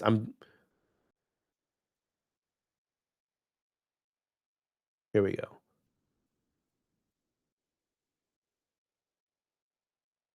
I'm gonna go with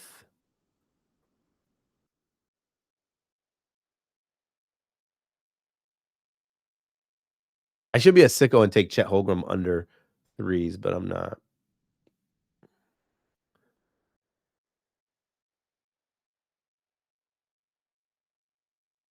I'm okay. I'm gonna add Luka Doncic over 8.5 first quarter points. I just think a home game versus OKC, Luka has some appetite there. You know what? The smartest pivot's probably Austin Reeves over 4.5. If you think about it. Oh, this game's in OKC. Oh yeah, it is. Okay, I don't like that as much.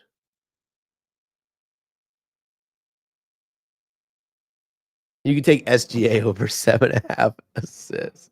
I mean, free throws. Did you guys know free throws are up this year? Free throws are up by 3 free throws per game.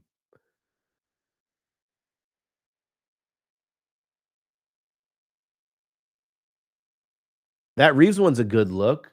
Reeves rebounds and assists. It's 9.5. That feels low. Dude, all my underdog just freaking spazzed out. Where is it? Austin Reeves. I'm gonna lock that one in. I like the Austin Reeves one.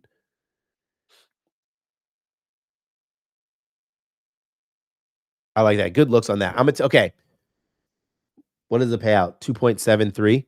This is what I'm taking. Russell Westbrook over 7.5 assists. Jokic over 9.5 assists. Austin Reeves over 9.5 assists. And that's 4.8. $50 pays out 249. I'll put in the chat so you guys can see.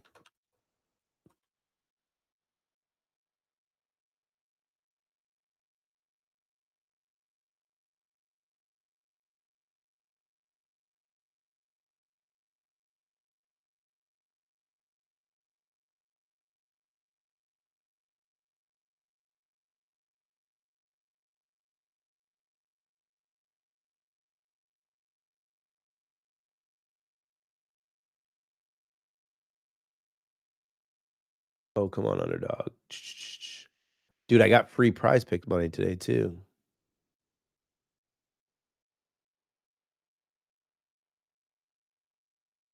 All right, let's see what's going on in these NBA games.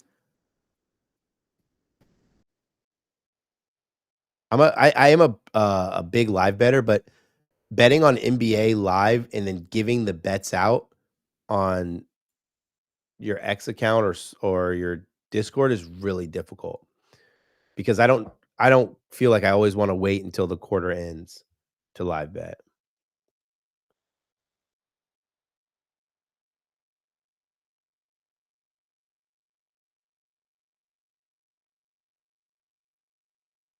The Cavs are down 3 at half. Let's see. Let me go to this chart. The Cavs haven't led. The Cavs haven't led all game, but they went on a 8-0 run to cut it to were they down 3? Cavs are shooting damn, the Heat are shooting 53% from the field and 43% from 3 while shooting 87% from free throw. Listen, I don't know. I tried this bet against the Clippers when the Heat played, and, like, I feel like it was a horrible bet, and it won, but it didn't feel like a good bet. Let's see what the number they're giving us is. Yeah. Um, so I was looking at their team total under 131. 131 and a half. I had to find a better price than that.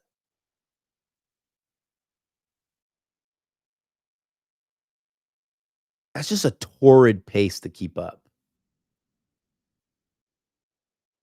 Especially in the fourth quarter when the game's gonna naturally slow down. Like, this whole pace of the whole game is really hard to keep up. I'm taking it. I'm gonna take the Miami Heat team total under 131 points.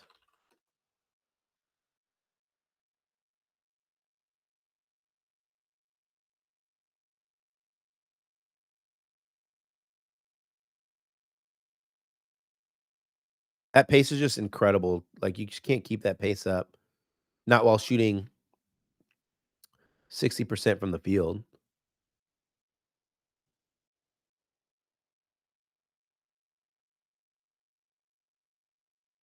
Put a very small wager on the Bulls. I can't believe they're sucking so bad.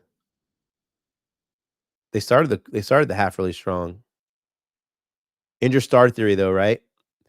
It's like got to be the most profitable betting angle for basketball when the stars sit, the other teams overreact. And it was funny if you looked at the Bulls line, the Bulls jumped from a 2.5 to a -4 favorite when they announced Cade was actually going to be out, but I felt like that was already baked in. And then late before the game, before close, it got all the way down to -2, and they were -145 on the money line.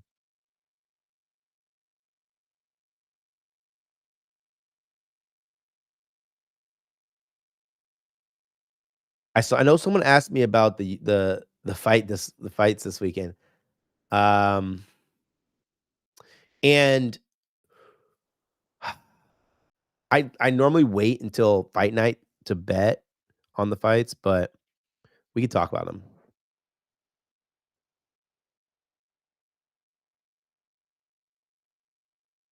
All right, let's go. I'm pulling up the lines right now.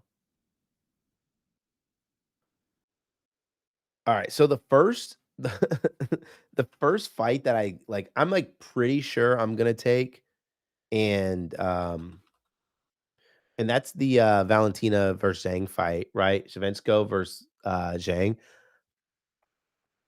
I have been waiting. Why is my stuff in Portuguese? That's weird. I've been waiting for a time to fade. Oh, JDM collector. Okay. I was waiting for a time to fade Valentina. Like all she has done, and okay, I'm a really big fan of anybody that I've interviewed personally. And I interviewed Valentina. I got to hang out with her. I have this weird thing of I will bet them anytime I get a chance after I've interviewed them or whatever, or have done a show with them. I interviewed Valentina at oh man, was it Riyadh season? Yeah, I interviewed her at the Riyadh season against Grosso, and then I bet her at 315.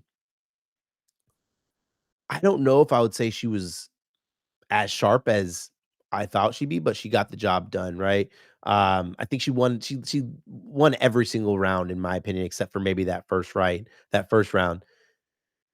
But I think she also had a favorable fight, and I felt the fight set up to be to be exactly how she wanted. She was able to control the pace. She was able to stand there and bang as well. I think she won the takedown battle as well too. She, which is funny because um, she probably should have lost that. She wasn't taken down, but I was waiting for like a moment to fade her after the Grosso fight, after her last fight. Now she's fighting against Zhang. I think that Zhang has been on a mission too. Beat Tatiana, beat Yan, beat Limos. Pretty freaking good fights too, right? She beat Joanna too. I forgot about that one. Sh this sh the number was much wider. It was like I wanna say it was like plus 150 for Zhang. I'm pulling up fight odds because I don't wanna just talk out of the side of my life. It was give me the line. Oh, I gotta go to an offshore. Legals always post theirs so late, Bovada.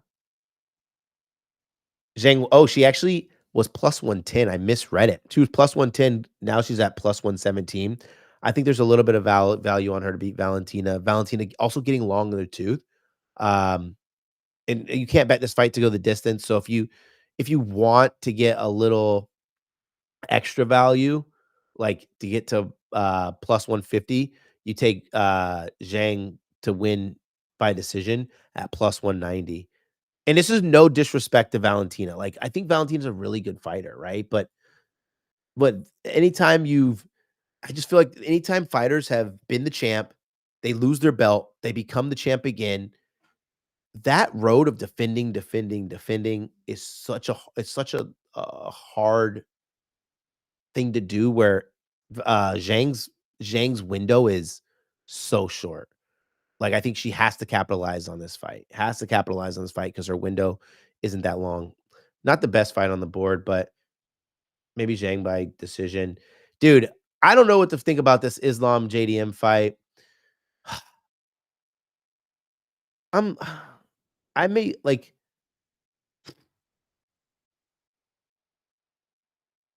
all right. Let's talk. I'll just say the prices out loud.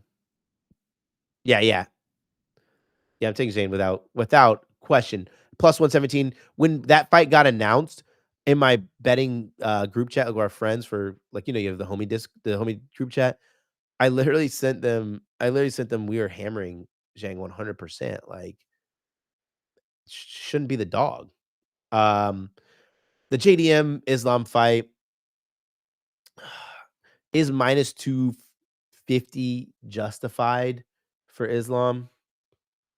There hasn't been a moment since the beginning of Islam's career where I really felt that his odds weren't justified. Maybe in that fight against Volk, right? Was it the first fight? Yeah, the first fight against Volk where Volk kind of had him Volk kind of had him rocked, right? Yeah, yeah. JDM's going to be bigger than Islam, but Islam let's not forget Islam's carries a lot of weight naturally, but he's a really strategic weight cutter. So, and what I mean by that, wait, is this Bulls game a 3-point game? Yo, I'm tripping. No way. Yo, let's go Bulls. That +8, it's not looking bad. But Islam is a really good weight cutter. And he naturally walks around. I think he said he was like within 15 for a long time before his camp. And so when he gets to camp, he's not having to cut upwards of 30 pounds. Will he be able to out grapple JDM given the going up in weight? I think so. The man wrestles bears, right? But JDM has really good takedown defense. Um,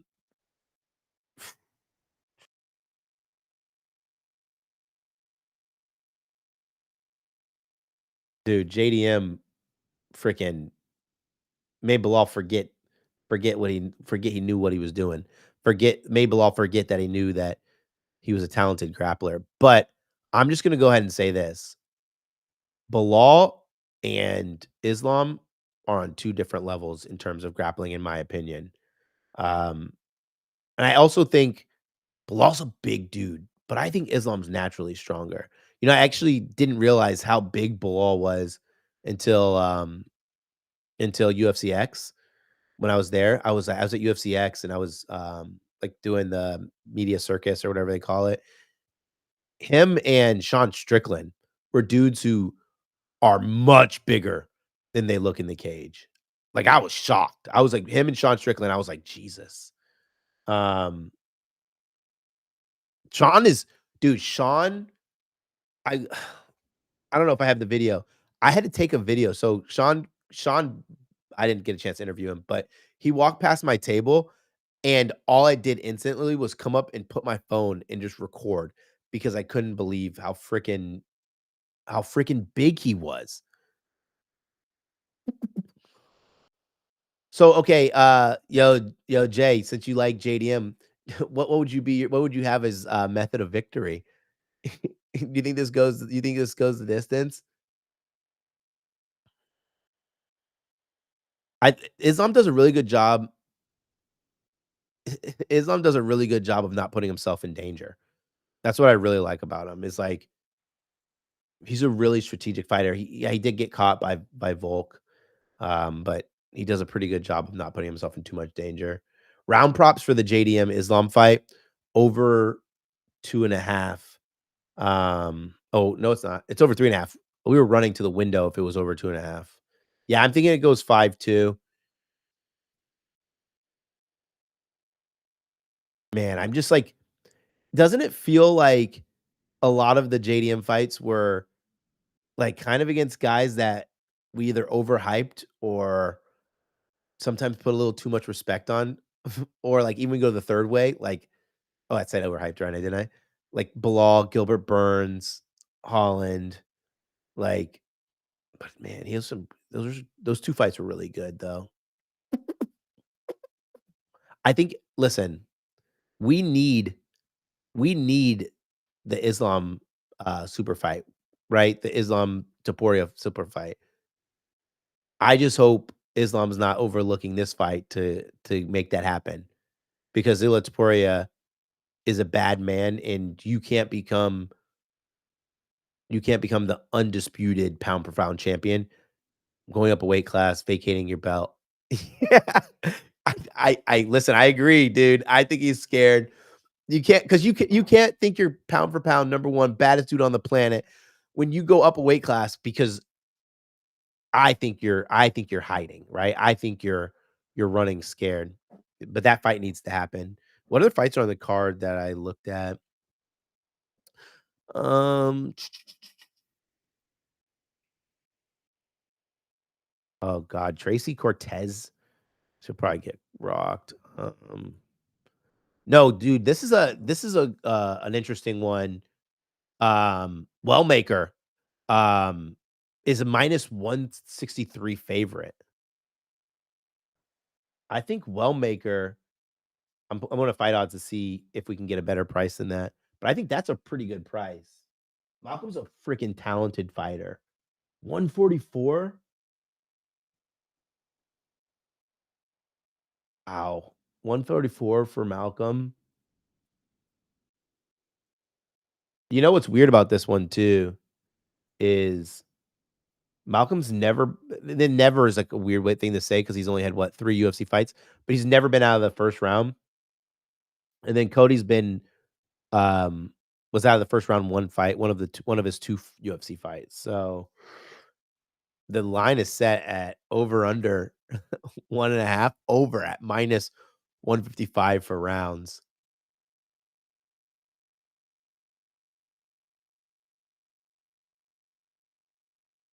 Should we take Wellmaker? Yeah, I'm talking prelims. Should we take Wellmaker first round plus 350?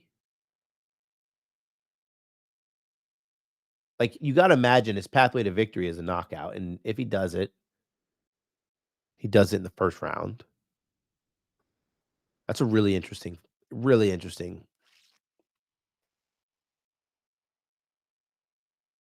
Of course, like, these fights, these prelim fights, they don't have a ton of lines that you can bet early.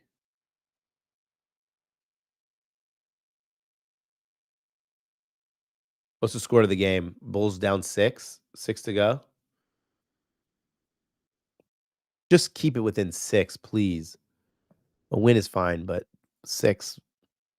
I want to cash that bet. What was the fight you said? Oh, Carlos Prates versus Leon Edwards. Carlos Prates. I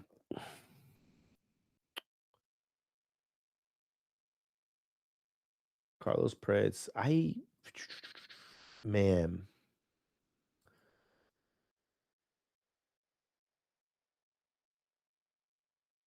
Okay. Let's put it this way. I'm just trying to think of my thoughts of how I want to say this. The Fighting Nerds were on cloud 9 in May, February, March. No, in January. They were on cloud 9. Undefeated fighters. Everyone looked like they were poised for the belt. And then it's loss after loss. Silva, Price lost, Carlo lost, Carvalho. Who else lost in the Fighting Nerds? Felt like they were like maybe we were just hyping them up because they're really fun, right? That's yeah, they all lost, right? That feels really messed up to say. But I also didn't think that he was going to beat Jeff Neal. Like Leon Edwards is washed too. Leon Edwards is so washed. You like him in the second round? What is his? He's minus 180.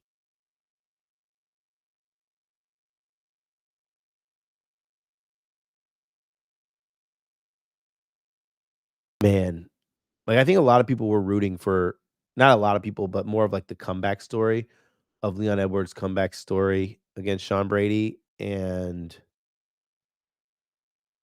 it was pathetic. Like even if he doesn't get choked out, there was no way that Leon Edwards was going to win that fight. Like I thought it felt like from the opening round, it felt like Sean Brady was winning that fight. Yeah, I really liked this card. I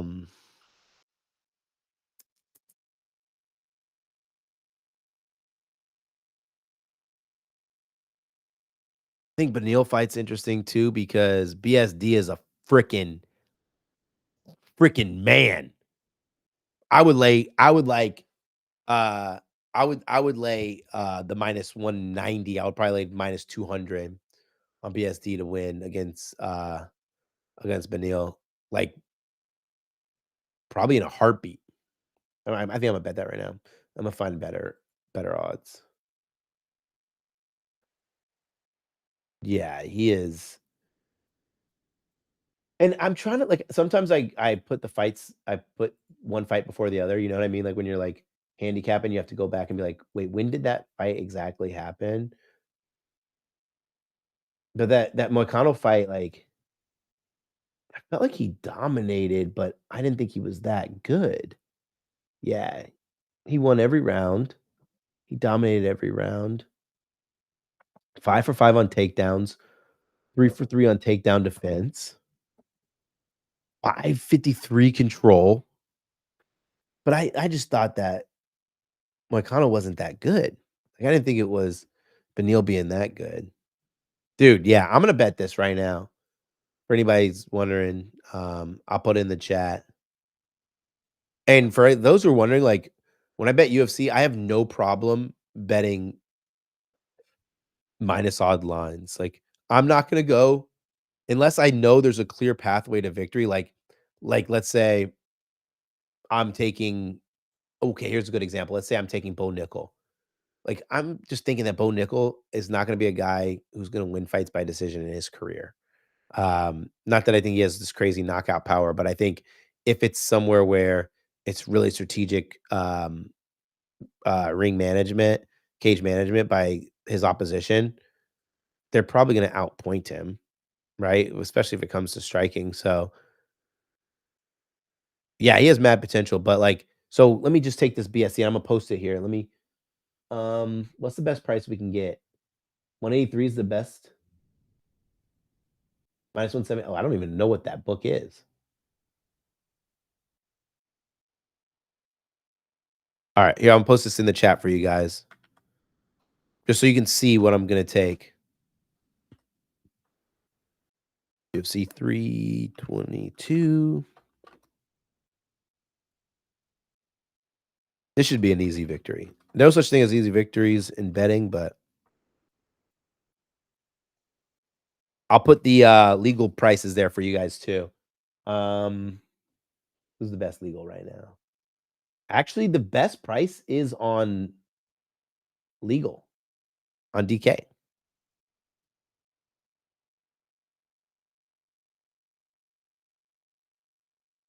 All right, here we go.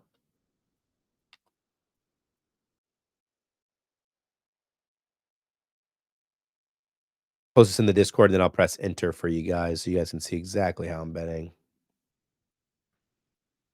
Dude, I don't know what to think about the Bo Nickel fight. I don't know what to think about Bo Nickel.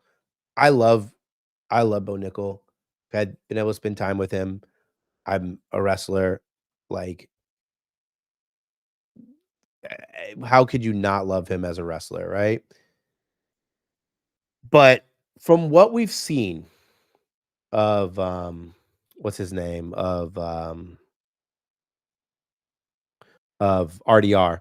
From what we've seen of RDR since that fight, I just feel lost, confused, dejected.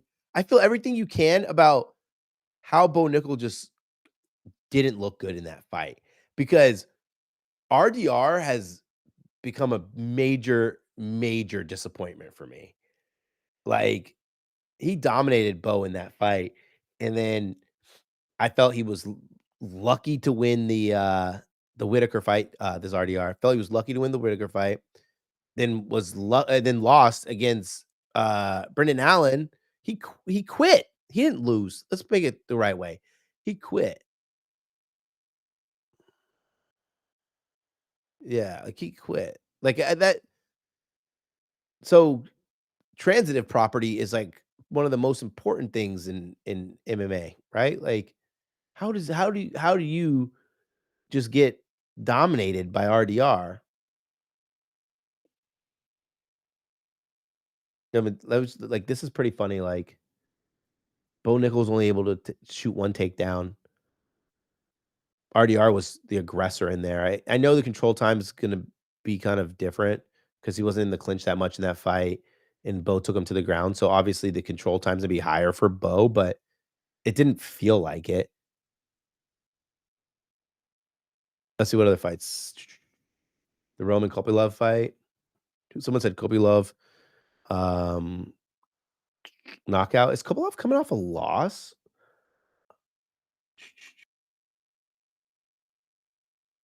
Okay. The worst handicap I've ever had was Kopylov versus Paulo Costa. Dude, I thought we were getting away with murder. And I thought it was Kopylov knockout by knockout. Paulo Costa is a really fun personality. But when it comes to like being a good fighter, that doesn't match up with his personality, right? Like, he's got everything you need to be a superstar. He talks trash. He's jacked. He's got that weird, like, pretty boy swag, but he's just not a good fighter. I don't know how he freaking won that fight, man. And he like freaking owned him too. Like, that's what's really disappointing. Yeah, his style is not being a good fighter. Dude, the Bulls are back to not being able to get a stop again. Come on, just get this bad boy back in within 6, man. All right, I'm going back to look at the Bo Nickel lines because you guys got me interested in the pricing here.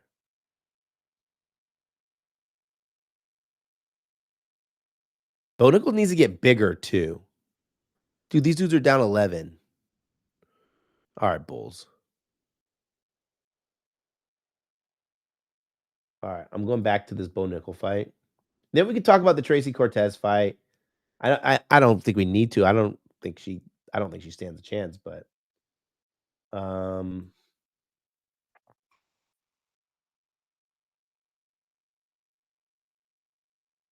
yeah, Vieira lost to Petrosky, beat Trayshawn Gore. I also think Trayshawn Gore is not that good of a fighter. Like Trayshawn Gore is another. He's a Paulo Costa type where he's got the body. He talks fun trash, especially on social media, but his fight game doesn't back it up. Um,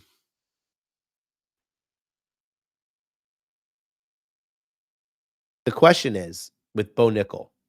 So Dana White does this fairly frequently where he hand selects these fights for the guys that he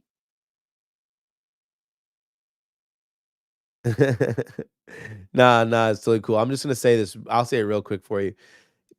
Dana White hand selects these fights for these guys where he basically picks fights that are favorable for the younger guys that he's trying to get prepared to go on title runs or go get prepared to move up in the rankings. And it felt like that early in Bo's career, where Bo was fighting guys like he fought freaking Pickett, he fought Brundage, right? Like guys that I think Dana knew he could beat. And then Paul Craig was like, all right, we're done grooming you. Like, we're done giving you those grooming fights. Now you're gonna fight Paul Craig. Beats Paul Craig. Then you go and you fight RDR and lose. Does he go back now to we saw your game, you got a lot to work on? Did he just bank in a 3? Duncan Robinson banked in a 3. That's how this bet's gonna lose. But the question is, does it become one of those situations where he's just grooming him for a future fight and he's giving him some a little bit easier, or is he just ready to say like, you're gonna have to prove it. No more giving you groom fights.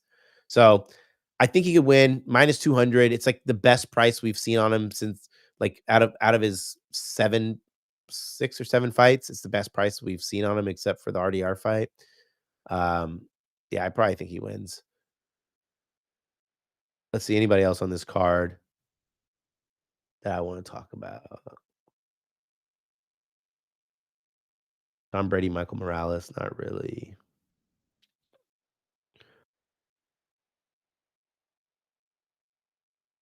Mm, no.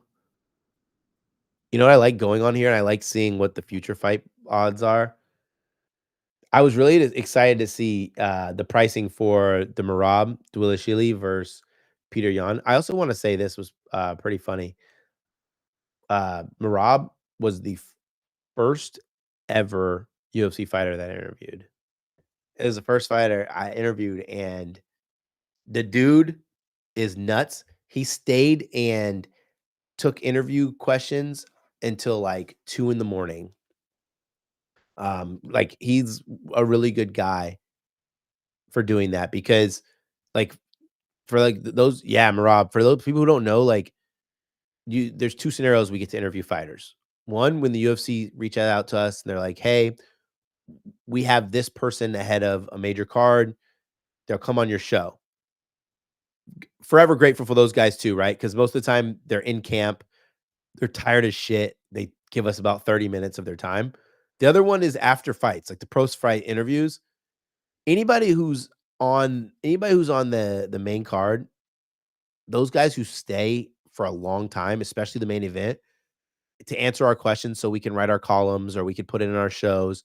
Like those guys are like the real MVPs because it's 1 in the morning, you just were in a war and you're staying to answer questions to like a lot of these journalists who are really just up and coming, or I know NBC is a big publication, but like my name's not like big out in the fight game, right? So I thought he's pretty. I really like him. Peter Yan's chance to beat Marab. He's a plus 355 favorite. Yan has gotten better literally with age. You can't say that about many fighters. Um, I'm gonna pull up his fighting profile because there were a couple fights that I wanted to talk about with Peter Yan to see how they compare. Peter Yan. Ah, yeah. Oh my god. He was phenomenal in these fights. I just forget, like The Song Yadong fight, he was phenomenal. The Figueroa fight, he was phenomenal. No, I can't, right? Like, I'm trying to figure out, like, the Marcus McGee fight. You know what's funny? I think a lot of money ended up coming on Marcus McGee late because they thought he was gonna beat Peter Yan. Can Peter Yan defend Merab's takedown? Merab shot 49 times in the first match. 49. It was only, he only landed 11 takedowns, and also I think there's a bit of like excess when you say he shot 49 times. Merab's a talented wrestler. He strings takedowns together. So one takedown can realistically on the stat sheet, one takedown attempt can realistically be like 3 takedown attempts. Rob just dominated him in that fight. He took him down, punched him, beat him in the clinch, beat him at distance. Gosh. Ate his legs up. Wait, okay, let's talk about this Pantoja Van fight. I for sure thought, and I want to check this on fight odds. I for sure thought there would be more money coming on Joshua Van. Oh, they don't have it up on fight odds yet. Future fights. Let's see. I want to see if there's money. If there was money coming on him. No, right? See, that's crazy. The fight gets announced. So the fight got announced for the Joshua Van. He was plus 220. There was quick buy early, and now everyone is buying Pantoja. Pantoja is a professional's professional. Joshua Van, I think, hats off to him, right? Great striker. Kid fought on an afternoon's notice. That just doesn't happen often. And he went out there and dominated. Pantoja is a totally different animal.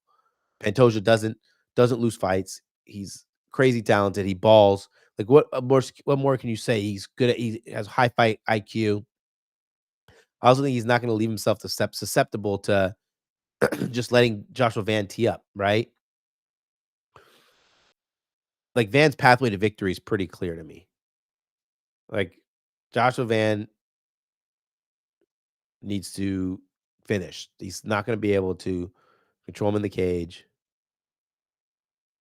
I think Pantoja is a really good price at plus 220. Let's see what I want to see what Pantoja opened up at. Pantoja opened at minus 270. Dropped to minus 250. Now he's being at some shops, he's at minus 260. He can't handle Pantoja at all.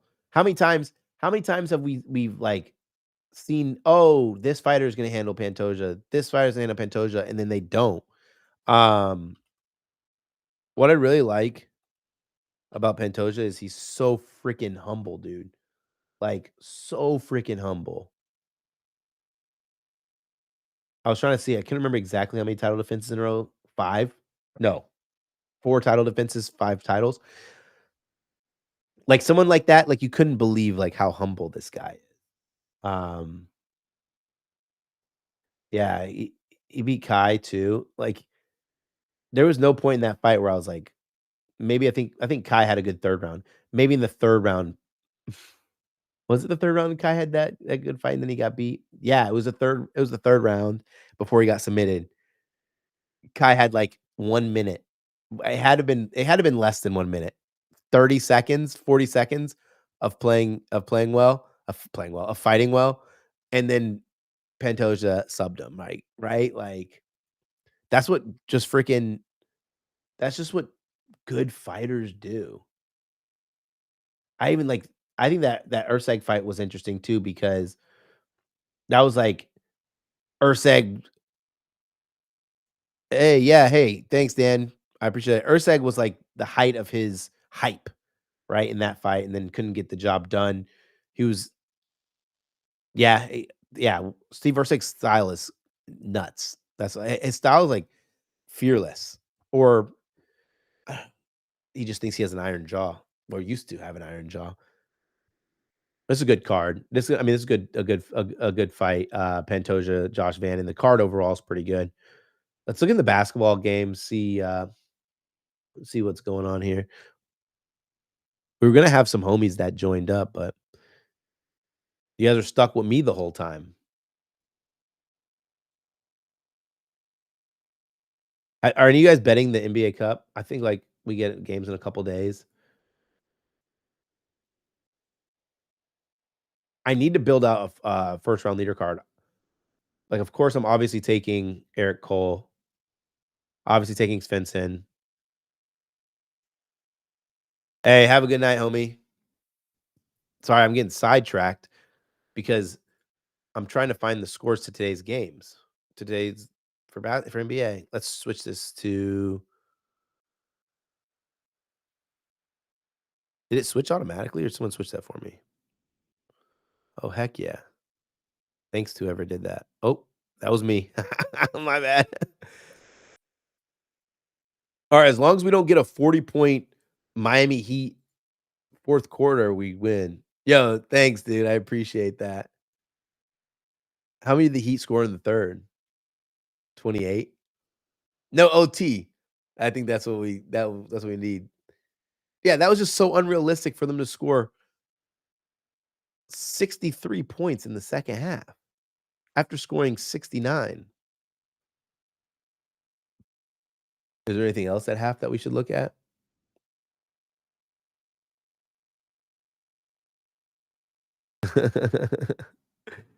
Oh, heck yeah. This Suns game's getting close to halftime. What do y'all think of this Lakers Thunder game? I did a small write-up on the Lakers. I don't like I feel like it was like nothing exciting about that game in terms of betting.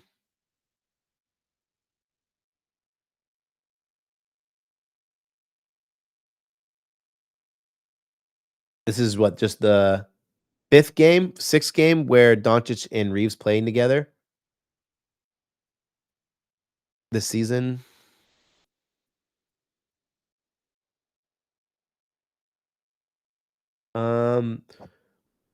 What about this? What about the Austin Reeves bounce back game from beyond the arc? Let me pull up this cheat sheet real quick. I had the Clippers loaded up. I freaking have a bad problem of betting on the Clippers. It drives me nuts. I don't know why I do it. You said the game was in OKC. I almost messed that up again. Los Angeles Lakers.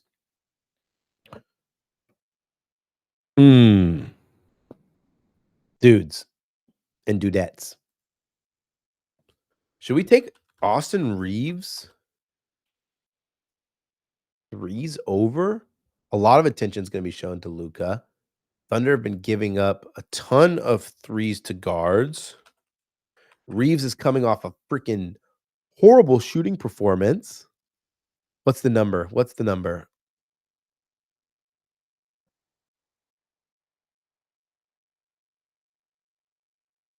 Wait, most threes in the game is plus 430. Do not tempt me with a good time. Man, 3.5, we can get plus 140. Man.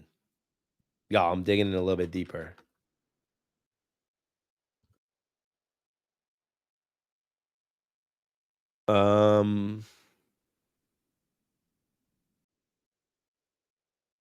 The dude has taken double-digit threes in like 60% of his games in November. Oh, we'll call it November, October, right?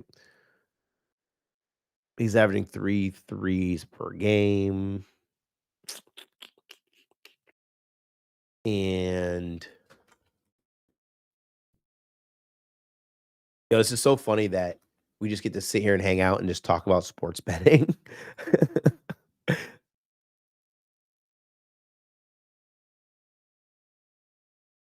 Tony looks way different since leaving ESPN.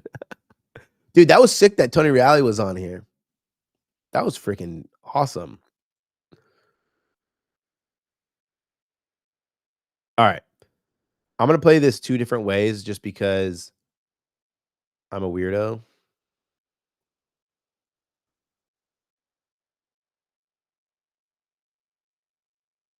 All right, here we go. I'm post this in the chat as well. Give me a second. I'm gonna play it on the exchange because it's a little bit better of a price.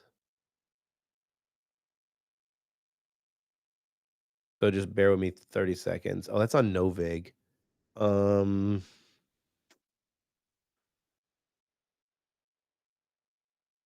One thing that drives me nuts about these exchanges is like I can't do it from my computer.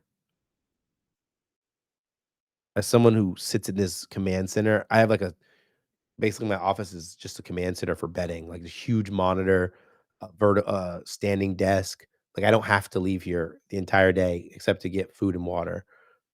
All right, here we go. Novig, basketball.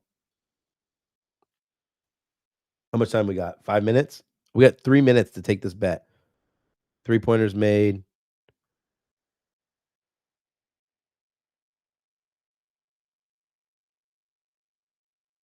There's not that much liquidity available. All right. Here.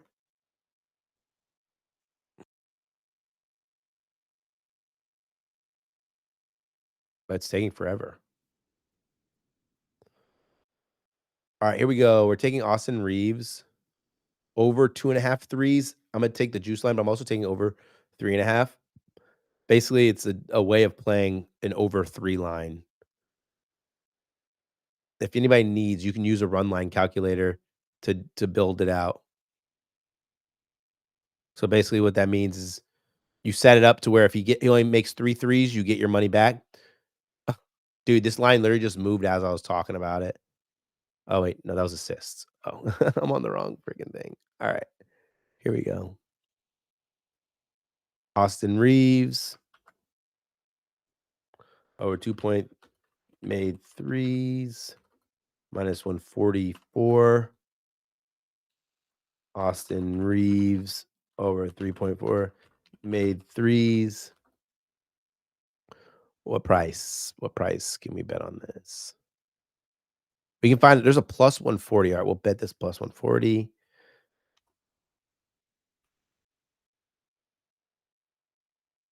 All right. How much time do I left? I have 1 minute to actually get this in. All right. Go, go, go, go, go, go, go. Austin Reeves, Austin Reeves, Austin Reeves. Locked. And you guys ever do that where you know a game's tipping in like 1 minute and you count in your head to see how many minutes you have left?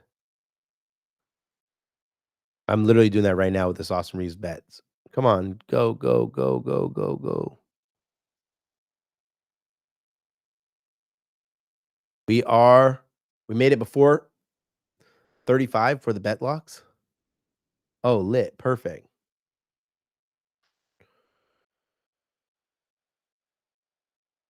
All right, I'm putting this in my Discord too. Ready for everyone to have it.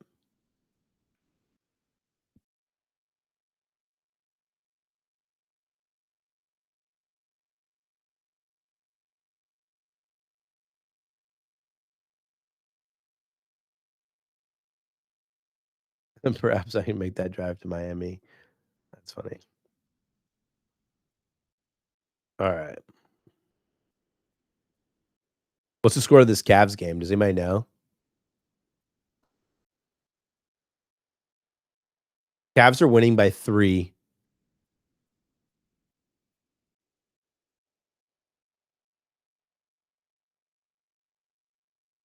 After the Bulls got my hopes up, I really need this this Miami Heat team total under the cash because I look up at the Bulls game, they were down by like 5, and then the next thing you know, they're getting blown out 100. So, oh, Ware just made a bucket. Dude, I'm gonna check to see if there's any more NBA live betting that we can get after. Or should we build or we should get something to bet for the 10 and 10:30 games? Let's do that. I'm gonna go to the Hawks Kings games. Can I just kind of look at these one more time? Um, man, Dennis the Menace versus Dyson Daniels. We already got Westbrook. I really don't love betting like multiple players on the same team unless they're correlated.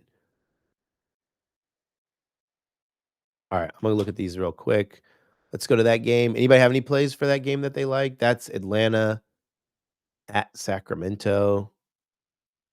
Remember, no Trey, no Levine, no Monk, no Murray.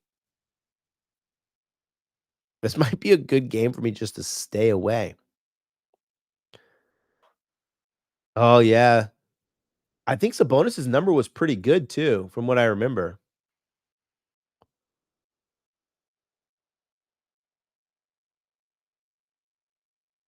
Oh, it's a little juiced now because his assist was at like 3.5 minus 125 this morning. Let's see what it is now. About the Sabonis.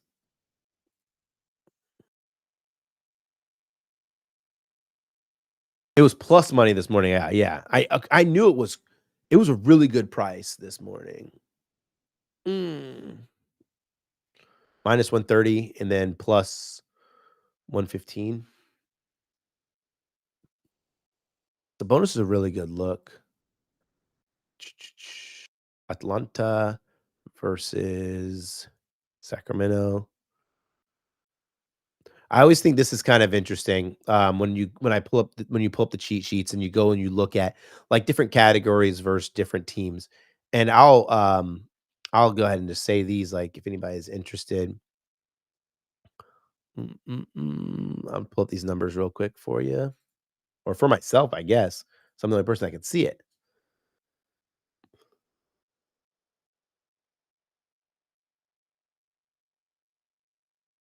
Yeah, I like that one. Underdog 40% bonus on Sabonis over 35.5 PRA. Westbrook 30.5 and SGA 51.5. Oh, Westbrook's 50 FanDuel points. I mean fantasy points. I like that. But yeah, Atlanta allows the seventh fewest assists to centers, which I always think that's like a funny statistic, right? Because we're early in the game, early in the season, and we're like, what does that actually mean, right? They only allow the seventh fewest. Which passing ball dominant centers have they played so far this season? None.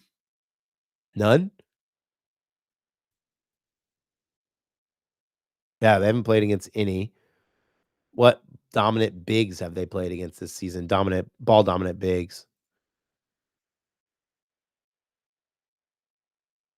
None, I don't think. I don't think they. Oh, well, let's consider. Let's for just for the class. We'll consider Vooch obviously a good passer. Vooch went over his number with ease. Vooch is a really good passer. He went with 9. Um, Pacers, no. Let's go Clippers. Mobley's a good passer. He had 5 assists in that game.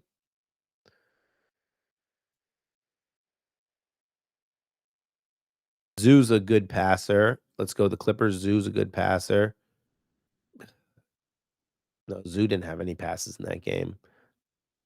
And then, yeah, I'm gonna take Sabonis assists if I can find that minus 130. Where was that at?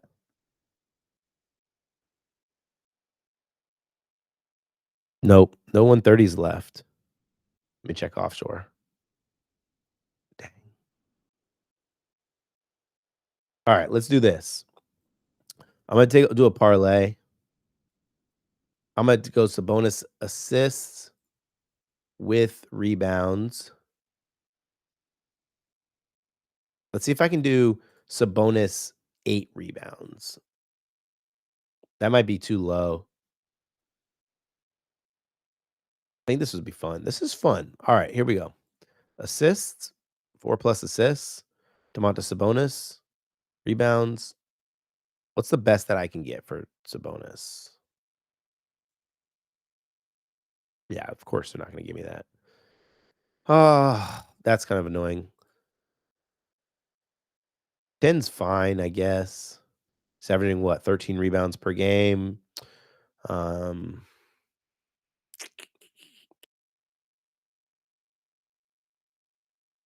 gone over double-digit rebounds in 4 of the last 5. Yo, this is gonna be fun. I think this is gonna be fun. All right, here we go.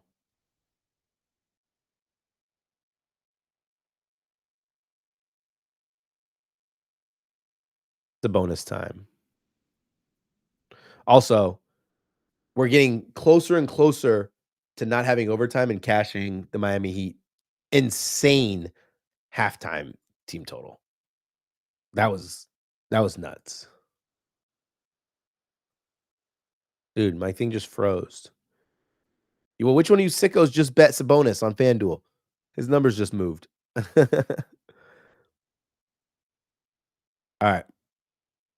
I just gotta lock this in and then I'll post it in here. Yo, we're gonna have at least a little bit of action. We're gonna be off out of here at 10 o'clock. So you guys have some action to watch at least while you're home. But Sabonis.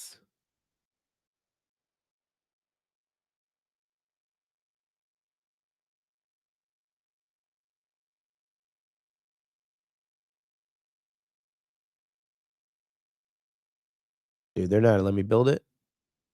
There we go. All right, so that's Sabonis. 10 plus rebounds. And Sabonis 4 plus assists. Minus 103. Oh, minus 113.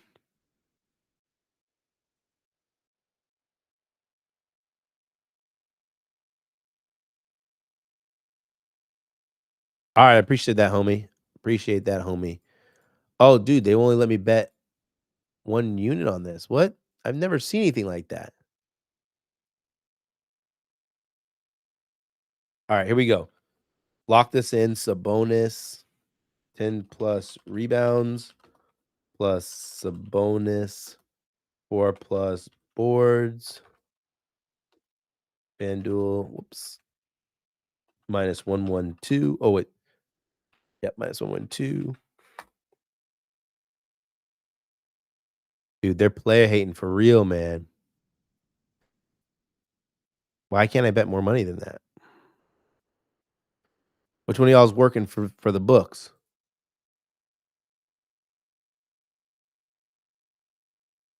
Yeah, I can change it.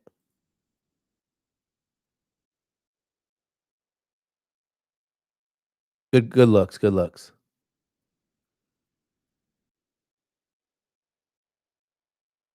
All right, here we go. Oh, wait. Okay, I did that wrong.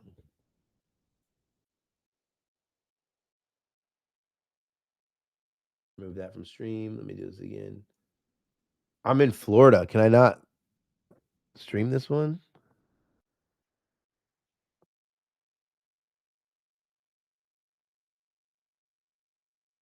I'm looking for the Thunder game.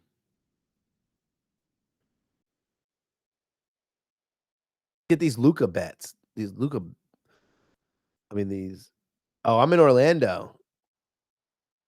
I'm literally smack dab right in Disneyland. No, I'm downtown.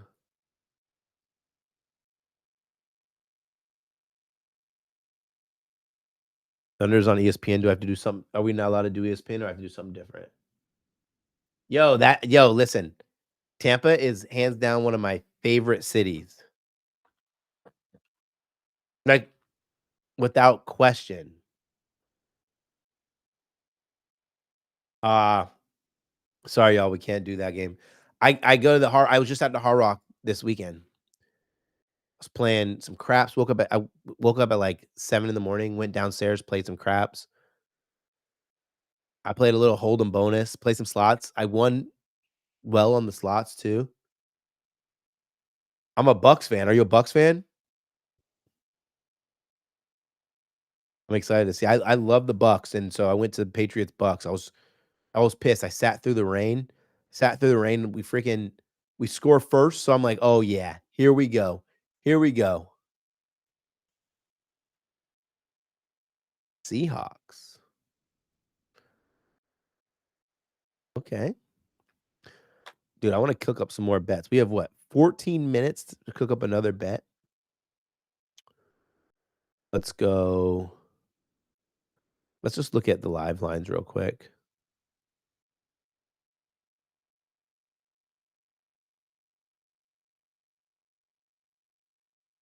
Is anything at half? Suns, Dallas. Suns, Dallas. The Suns are up 10, 63, 53 at half. Let's look at this game chart real quick. It was crazy. Both teams had a double-digit lead.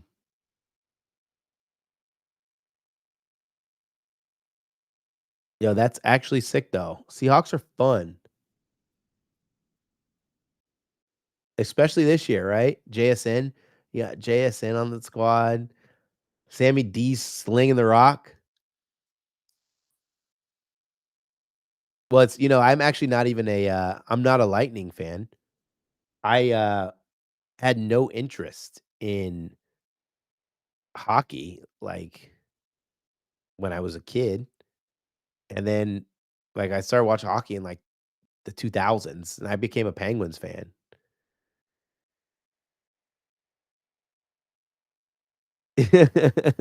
No, I feel that, I feel that. Yeah, I was, like, started watching the Penguins, and I love the Penguins. I go up to Pittsburgh, try to go up to Pittsburgh, like, once a year to go watch the Penguins play.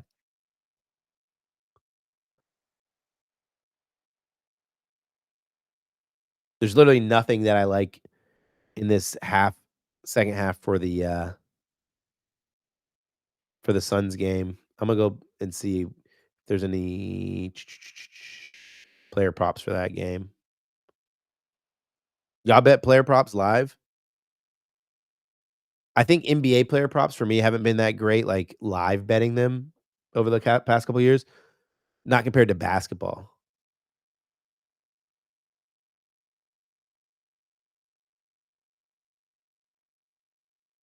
Yo, that's awesome. Oh, so listen, you got the legends on there. I my whole life I'd been a Bucks fan, but I was a Chiefs fan for a little bit. My cousin played for the Chiefs, and he got us into games, and we got to go like into the tunnel. And like being a kid, we can't get a national television on here. I can go back to another NBA TV game if you guys. I mean, another NBA app game. But yeah, I used to be a Chiefs fan. My cousin like would take me to like would let me go. He didn't take me; he was playing, but he would let me go in like the tunnel and stuff. And I feel like when you do those kinds of experiences as a kid, you like really start to like the team. But then living in Florida, growing up, you didn't get much exposure to the ability to go to the games. Like when he stopped playing, I was like, there's no reason. So I don't know maybe it was just a clip or a flash. I don't know why, but yeah, they said we couldn't get him. Dude, I'm trying to pull up the live player props for this freaking uh Suns game, but it's not letting me. Oh, here we go. Wow. I think that was just my internet. I'm on the big screen. All right, here we go, Suns. Let's see if I can beat this here. Nah, I can't. I can't see it. Oh, that's cool. You guys can.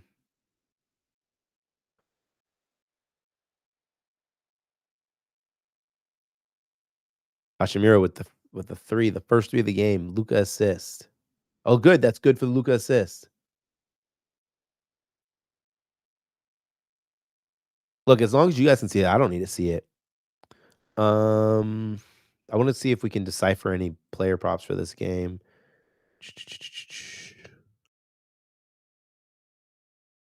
Is it literally a Dylan Brooks shoot the ball like crazy day?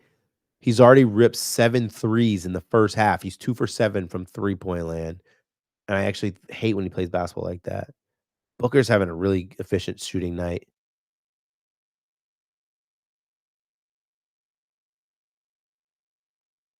Who's in foul trouble? There's not a single starter on the Phoenix Suns that's in foul trouble.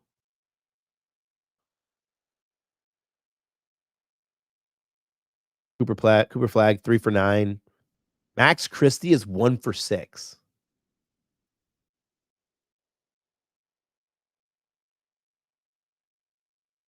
Man. Max Christie's good. Wait, you like Jokic under 12 rebounds smash. Why is that? Why do you like Jokic that high? I mean, that under, excuse me. I'm interested to hear. I'm not like a huge rebound better.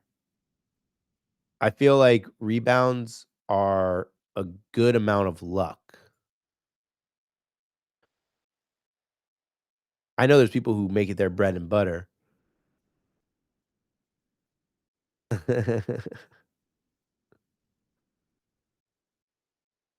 Dude, my live betting is not working. What the heck? They don't want us to succeed today, y'all. I'm trying to look at these Max Christie props. There's probably nothing that's worth betting, right? He's like 1 for 6 from the field, 1 for 4 from 3. He played the most minutes though. Like that is telling. Oh, I misread that. Oh yeah, he's right. 1 for 6 from the field, 1 for 4 from 3. Most minutes, no foul trouble. He's 2 on the plus minus. Like,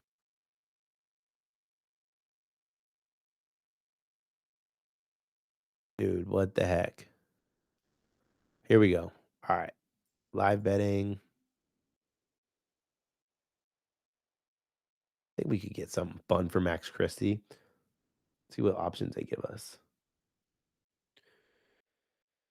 Oh, it's because the second half already started. Phoenix Suns aren't good defensive unit either.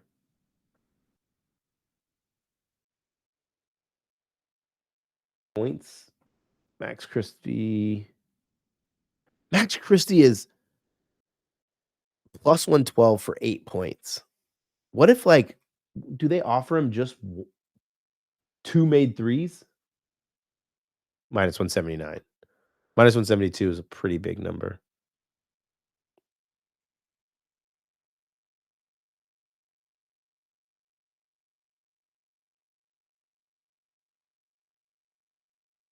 Yo, I'm about to take Max Christie points. The volume's going to be there. He should play 30 minutes today. All right, here we go. How are we going to do this? He needs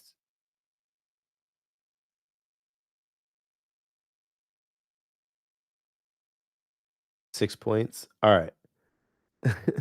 The line's moving as I'm texting it. What the heck?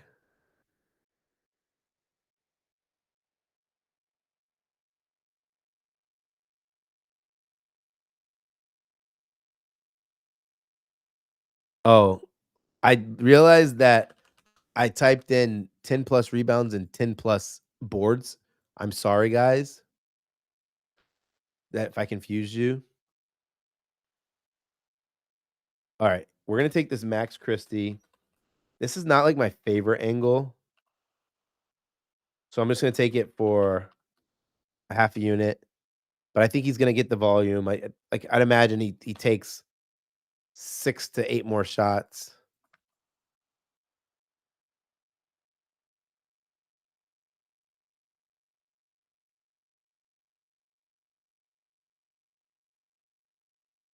Man, his 2 plus threes is starting to get really nice. Like he's taking double digit threes. Minus 148. All right, I'll take that too. Give me one sec. It kicked me out. All right, hold on.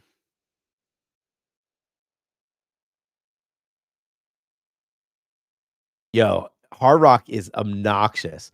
And then what's really annoying about Hard Rock too is I think I found that if like it gets the commercial break and like someone is like a good like line on anywhere else, they're like looking and they're like, yeah, we're not going to offer that line. They're very, very selective. They don't put themselves in harm's way. It's an 18-point game though. Sun just went on a 12-point run. I mean, a 12-4 run, excuse me. Mm, I'm gonna do it. All right, here we go. Max de Christie, Dallas Mavericks, player props. Threes. Why can't I see these? All right, here we go.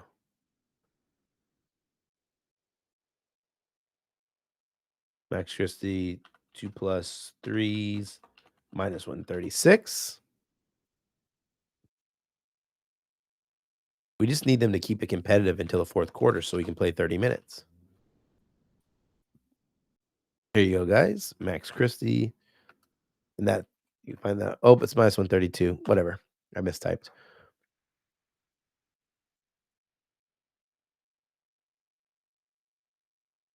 Literally, I posted that and then the line moved to 144 or whatever. Yo, before we wrap, is there anybody that wants to ask me any questions? Like, I know people have asked, am I going to post my first round leader? I'll post it on X. What I normally do is I post 3 golfers and then I post whatever the rest of the card is on my Discord. So if you guys are interested in my Discord, it's Gamblers Guild. For anybody who was wondering, I've named it after Gamblers Guild because I'm obsessed with medieval stuff. Like I had a medieval wedding where like I wore a dress tunic. I got a crown for a wedding gift, boots, battle boots, and then all my groomsmen wore tunics as well.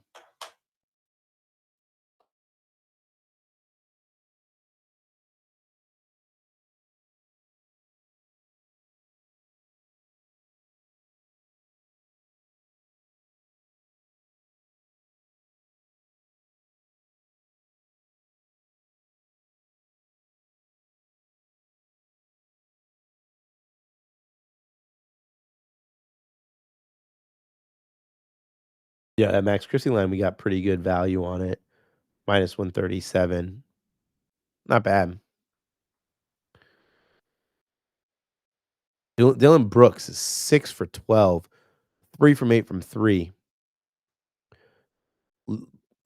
Leading point scorer, too. That's actually incredible.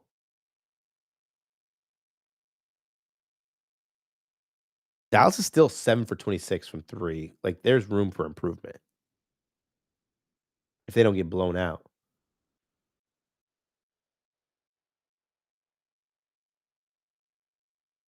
And if anybody's interested, I'll post my Twitter again one more time. If you guys want to follow me or you guys had fun, I keep my DMs open. I'm pretty chill, dude. Like, if you guys want to ask me questions, that's totally cool. I'm not like super arrogant or any of that, so I won't be like hyping a bunch of crazy stuff up. So like, if you want to just like come be good vibes, I'm down to be good vibes with you. But here's my Twitter account, and everyone who stayed and watched, dudes, thank you so much. Again, you can find me on X at Mr. Brad Thomas, Gamblers Guild, Max Christie, cash. Yo, we cashed Christie. Let's go. Peace, guys. Thank you so much.